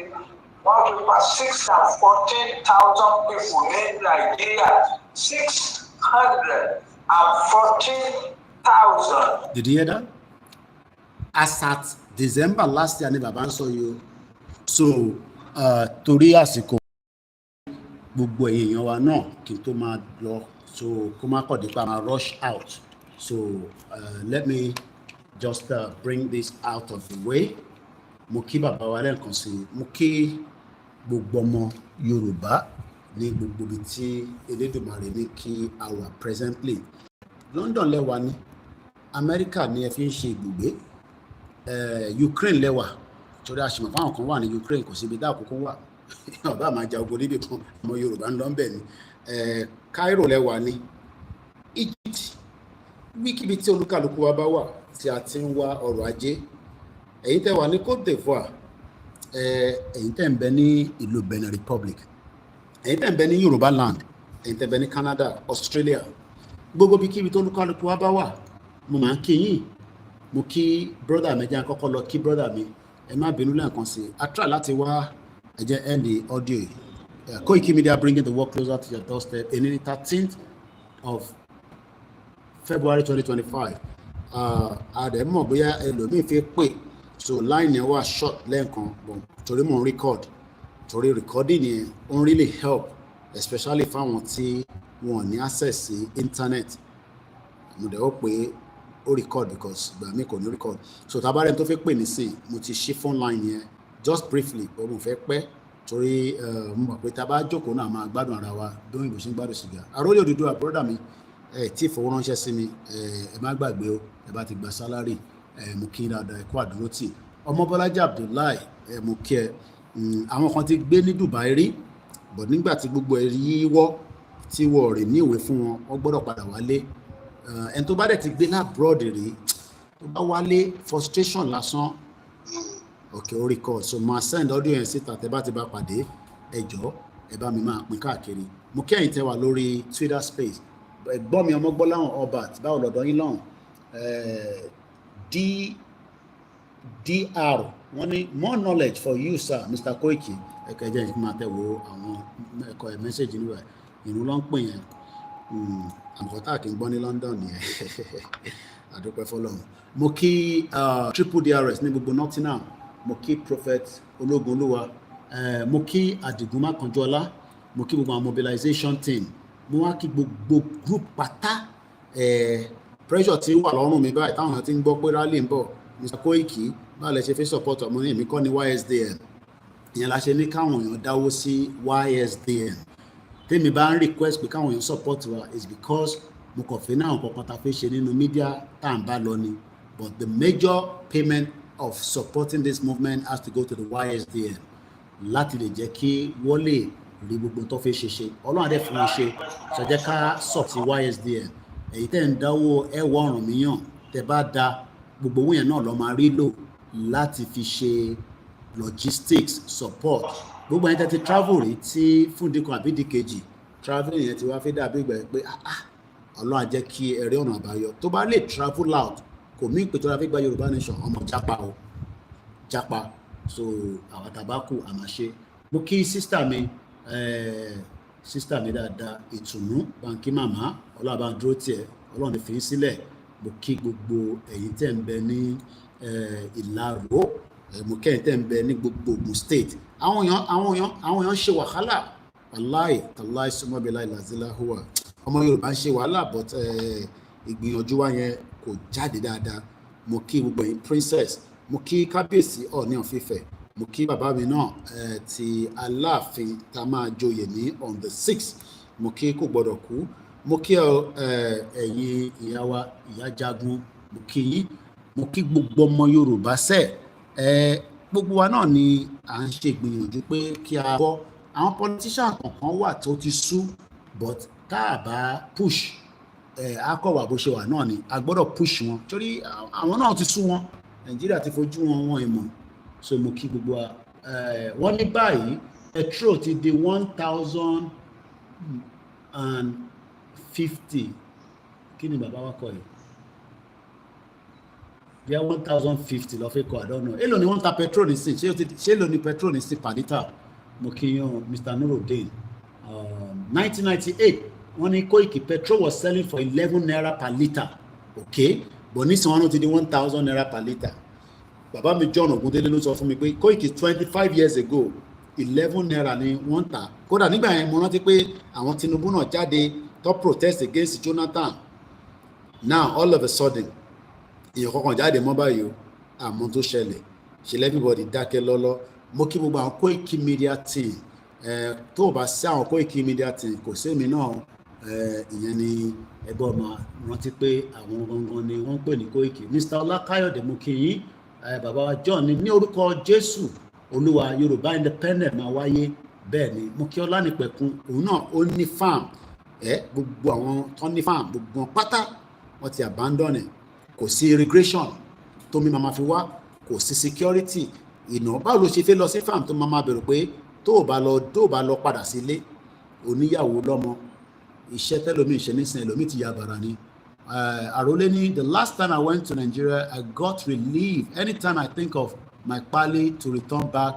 Imagine people who are deported and do not have access to go back. Bẹ́ẹ̀ni ẹni tó bá ti travel rí tó wá padà sí Nàìjíríà gbogbo ẹni tó wà l'Amẹ́ríkà Trump ò ní rí yín mú, gbogbo èèyàn wọn tẹ́ wà l'Amẹ́ríkà tẹ́ níwèé, it's not easy. Mo kí ni bàbá mi Adébáyọ̀ Pọ́nlé, mo fi tọ̀tọ̀ mo fi dárúkọ yín, ẹ ṣé gan ni. Mo kẹ́yìn ọ̀dọ́ wa, ẹ má kẹ́ni kankan dẹ́rù bà yín pé báyìí ló ṣe máa rí tàwọn ọdún, kò sí nǹkan tó léṣèlú lè ṣe tàbá ti jọ jáde tán. Wọ́n mọ̀ pé akọni ọmọ Yorùbá ni wá. Mo kí gbogbo àwọn tí wọ́n ń bẹ nílé o. Mo kí bàbá mi Ẹ̀bùn Yusuf Abiodun, wọ́n ní good morning Koikimedia. Mo kí Mr. Adebash, ẹ ṣé gan ni sir. Mo kí Mr. Adebash lẹ́ẹ̀kan, ní Yorùbá nation no going back. Ẹ jẹ́ ká wọ àwọn tó tún wà ń bẹ̀ ká tó máa lọ díẹ̀díẹ̀, àti wà ní 2 hours 51 minutes. Mo kí gbogbo ẹ̀yin tẹ́ ń bẹ ní ìlú Ìbàdàn, mo kí gbogbo ẹ̀yin tẹ́ ń bẹ ní Òkè Ògùn, mo kí gbogbo àwọn tá a bá pè ní warrior ìnáma ní angels lè jẹ́ fún wa, angels. A fẹ́ sọ̀rọ̀ nípa bọ̀bọ̀ Albania ilé nǹkan, but àti mú story ètò ṣe pàtàkì, màá mú story ẹ̀ wá lé game níjọ́ míì, but ètò important ni pé a mọ̀ pé ọmọ Armenia ni, ìyẹn dẹ̀ fún wa ní background pé 3 million ní population wọn, so I think that is a good information there. Jẹ́ ká wo àwọn olótúwà online ká kíyín ká tó máa dágbére pé láti ọ̀dọ̀ wa níbí ní Áfíríkà àkíyàn. Bàbá mi Sunday Olúmídé, mo fi tọ̀tọ̀ mo fi kíyín.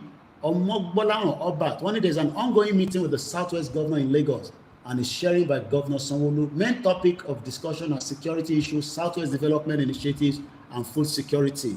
Very, very important. Very, very important. Ẹ ṣé gan ni fún updates yẹn.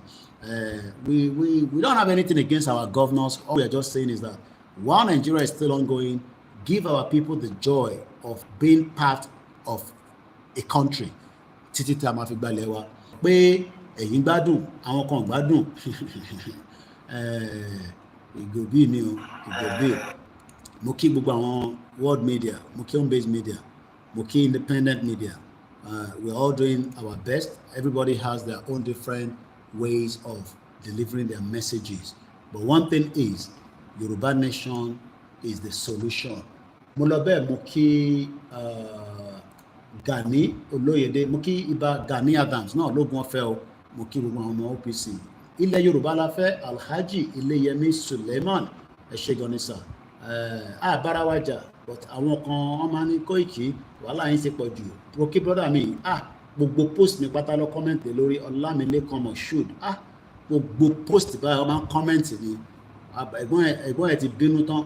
Wọ́n ní federal government don't need soft hand. War will make Yoruba nation stand. Federal America tẹ̀sán pé a fi ja ogun, àwọn ọ̀sẹ̀ ìjà ogun, but a máa defend ara wa. Mo kí Mr. Ọlálékan Adras, mo kí gbogbo ẹ̀yin tẹ́ ń bẹ ní gbogbo ìdíròkò ní gbogbo border, mo kí gbogbo ẹ̀yin tẹ́ ń bẹ ní north tẹ́jọ́ ọmọ Yorùbá, mo kí Gani Olóyèdé lẹ́ẹ̀kan sí brother mi dáadáa, mo kí ẹ̀yin tẹ́ ń bẹ nílùú Ghana, Akínládé Akíndéméjì, mo kí yín good morning. Mo kí gbogbo yín, wọ́n ní tàrífù ti lọ sókè, wọ́n ní Mr. Koiki wo a lè máa gbọ́ program ẹ mọ́ àtẹ̀yìn tó kù, MTN ti increase tariff, ìyẹn lọ́la wa ṣe ń ṣe audio, so ẹ̀yin tẹ́ bá rí audio yẹn ẹ bá wa circulate quickly and swiftly káwọn èèyàn wa kí wọ́n lè gbọ́ pé Yorùbá nation kò sí nǹkan kan tó dá dúró, ó ń tẹ̀síwájú ni, àdèmàdélẹ̀ lérí. Mo wá kí gbogbo ẹ̀yin sisters mi, mo kí gbogbo ẹ̀yin màmá dáadáa, gbogbo yín ni mo kí, ẹ̀yin màmá lálùbáríkà, ẹ̀yin màmá tí ẹ jẹ́ abiyamọ òtítọ́, tí ara ń kan yín pé báwo la ṣe máa rán ọmọ lọ sí school tí kò níṣẹ́, kò dáa, díndín ọmọ tẹ rán lọ sí school kò wá níṣẹ́ lọ́wọ́, it's very disheartening. Mo kí Mr. Prince Adébáyọ̀ Shitu, Adewale Abdulwasiu, Wani Koiki, great job. The Koikimedia, strong media in the movement. Eshegoni, we don't take it as a joke. Abayomi, Mukio, brother me, Adewale Abdulwasiu, may the soul of our late mother also Kolon Foriji, our Kolon Bawa Diba, Bakitoye Mudada. And we have 6 more minutes. Sunday, Kayo de Mukiyo, Mukima Matobe Mino, Mualobe, Muki Gugwegbe, Eyin Gangan ní Yorùbá Nation, ẹ má ẹ kí abára wa jà.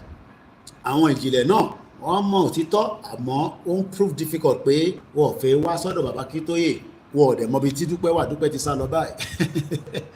Mo kí bàbá Túndé Olúwa ṣeun fún iṣẹ́, mo kí ìyá mi Ọláníyàn, mo kí ọgbọ̀n ìtẹ́ máa tún wò, mo kí Mr. Bakari wọ́n ṣe thumbs up lórí Twitter space, Mr. Gabriel mo kí yín, akí àwọn Biafra náà kọ́lọ́njọ́ gbogbo tó ń lọ pẹ̀lú àwọn tí wọ́n mú sí ibi tó mú wọn sí àti Kánú ní o àti mọ̀ páwọn kan láìpẹ́ ká máa sọ̀rọ̀ wọn, but ẹ mọ̀ èèyàn náà làwọn náà, they might not be perfect, àwa náà perfect, but ìjàngbara kò sí tí kò lè mú jáde ní ọ̀rọ̀ tó wà nílẹ̀, ṣùkọ́lọ̀ kó ṣàánú gbogbo wa. So mo kí àwọn tó ń disagree pẹ̀lú wa náà, wọ́n mọ̀ òtítọ́, wọ́n mọ̀ pé Koiki àwa sì ń jẹ lọ́wọ́lọ́wọ́ níbí o, mo ní ẹ̀jẹ̀ ń bẹ dáadáa, ẹ jẹ́ ká break Nàìjíríà, ẹ sọ fún Tinubu kó divide Nigeria, that is the solution. Mo kí gbogbo alẹ́ nǹkan sí. Everybody knows the truth, and the truth is that Nigeria is no longer the kind of country that you think or might or will or believe that ó máa mú progression jáde. Gbogbo tí Tinubu wá fẹ́ ṣe báyìí àwọn Málàyàn nígbà fún, and that for us is not a country. Tí Málà náà bá débẹ̀ àwa Yorùbá máa tún ìdúgbà tí Buhari wà ń bẹ a complain, ìgbà tí Jonathan wà ń bẹ a complain, bí Ìbò bá tẹ̀ débẹ̀ Ọlọ́run ọba wàhálà dé nìyẹn. So àwọn Málà ò tẹ̀ fẹ́ kí Ìbò jẹ president, wọ́n fẹ́ jẹ́ kí Ìbò jẹ president láíláí, wọ́n tẹ̀lé tolerate wọn. Mo mọ̀ tó wà láàrin àwọn méjèèjì yẹn. So the hatred between every one of us is just too much, and we are living in denial, thinking that we can live together in one harmony Nigeria. We can't. Nigeria needs to be dissolved, and it needs to be dissolved now. My name is still the same, OLAYOMI KOIKI, popularly known as Koikimedia. Mo fẹ́ ogun o, ìtafẹ́ ni pé peace. Táwọn governors bá bàbá Akíntóyè jókòó, táwọn bá bàbá Akíntóyè jókòó àti Ìgbòho plẹ́fẹ́ afẹ́ Yorùbá nation. Ó dà ẹ jẹ́ ká tó báyìí, kó dẹ̀ yá ní kíákíá lọ́dún ìkó ṣe pé ìtọ́ máa sọ fún wa pé ká lọ jókòó, ká kọ́kọ́ jẹ́ kí Tinubu ṣe tán. A lè jókòó kí Tinubu ṣe tán ká tó béèrè country wa, kò possible. No, we can't. We can't wait for Tinubu to finish his tenure. No. And tó bá ń sọ pé ká lọ jókòó yẹn irọ́ ni nígbà. So, we love Tinubu so much, but the thing is, restructure wọ́n ní jẹ́ kó rí ṣe, renovation wọ́n ní jẹ́ kó rí ṣe, independent Yoruba country gan wọ́n fi jẹ́ kó rí ṣe. So what we just need to do is say it as it is. So I love you all, and hopefully we will catch up again. I'm still very busy. I'm doing a lot of research. Some have got nothing to do with Yoruba Nation. That is the reason why I'm here. But the most important reason why we're here is to also be with Professor Akitoye until I return back to my base in London. Continue to pray for us, and also the mercy of God to guide us. Àwa náà ṣọ́ra wa, but again, pray for us and pray for my family, and pray that gbogbo tèmi náà fẹ́ kí ó tètè bọ́ sílé kíákíá. Gbogbo wa náà ni a jọ máa ṣe àṣeyọrí. Akin Games mo kí ẹ. If I haven't mentioned, I've not been on Instagram because again we have been locked out of Instagram. I don't know how long it's going to take. Mark is just doing whatever he wants to do, but that's fine. We're not on TikTok. So gbogbo platform tabani náà ni amajoma manage for now, but we are hoping to improve as we go forward.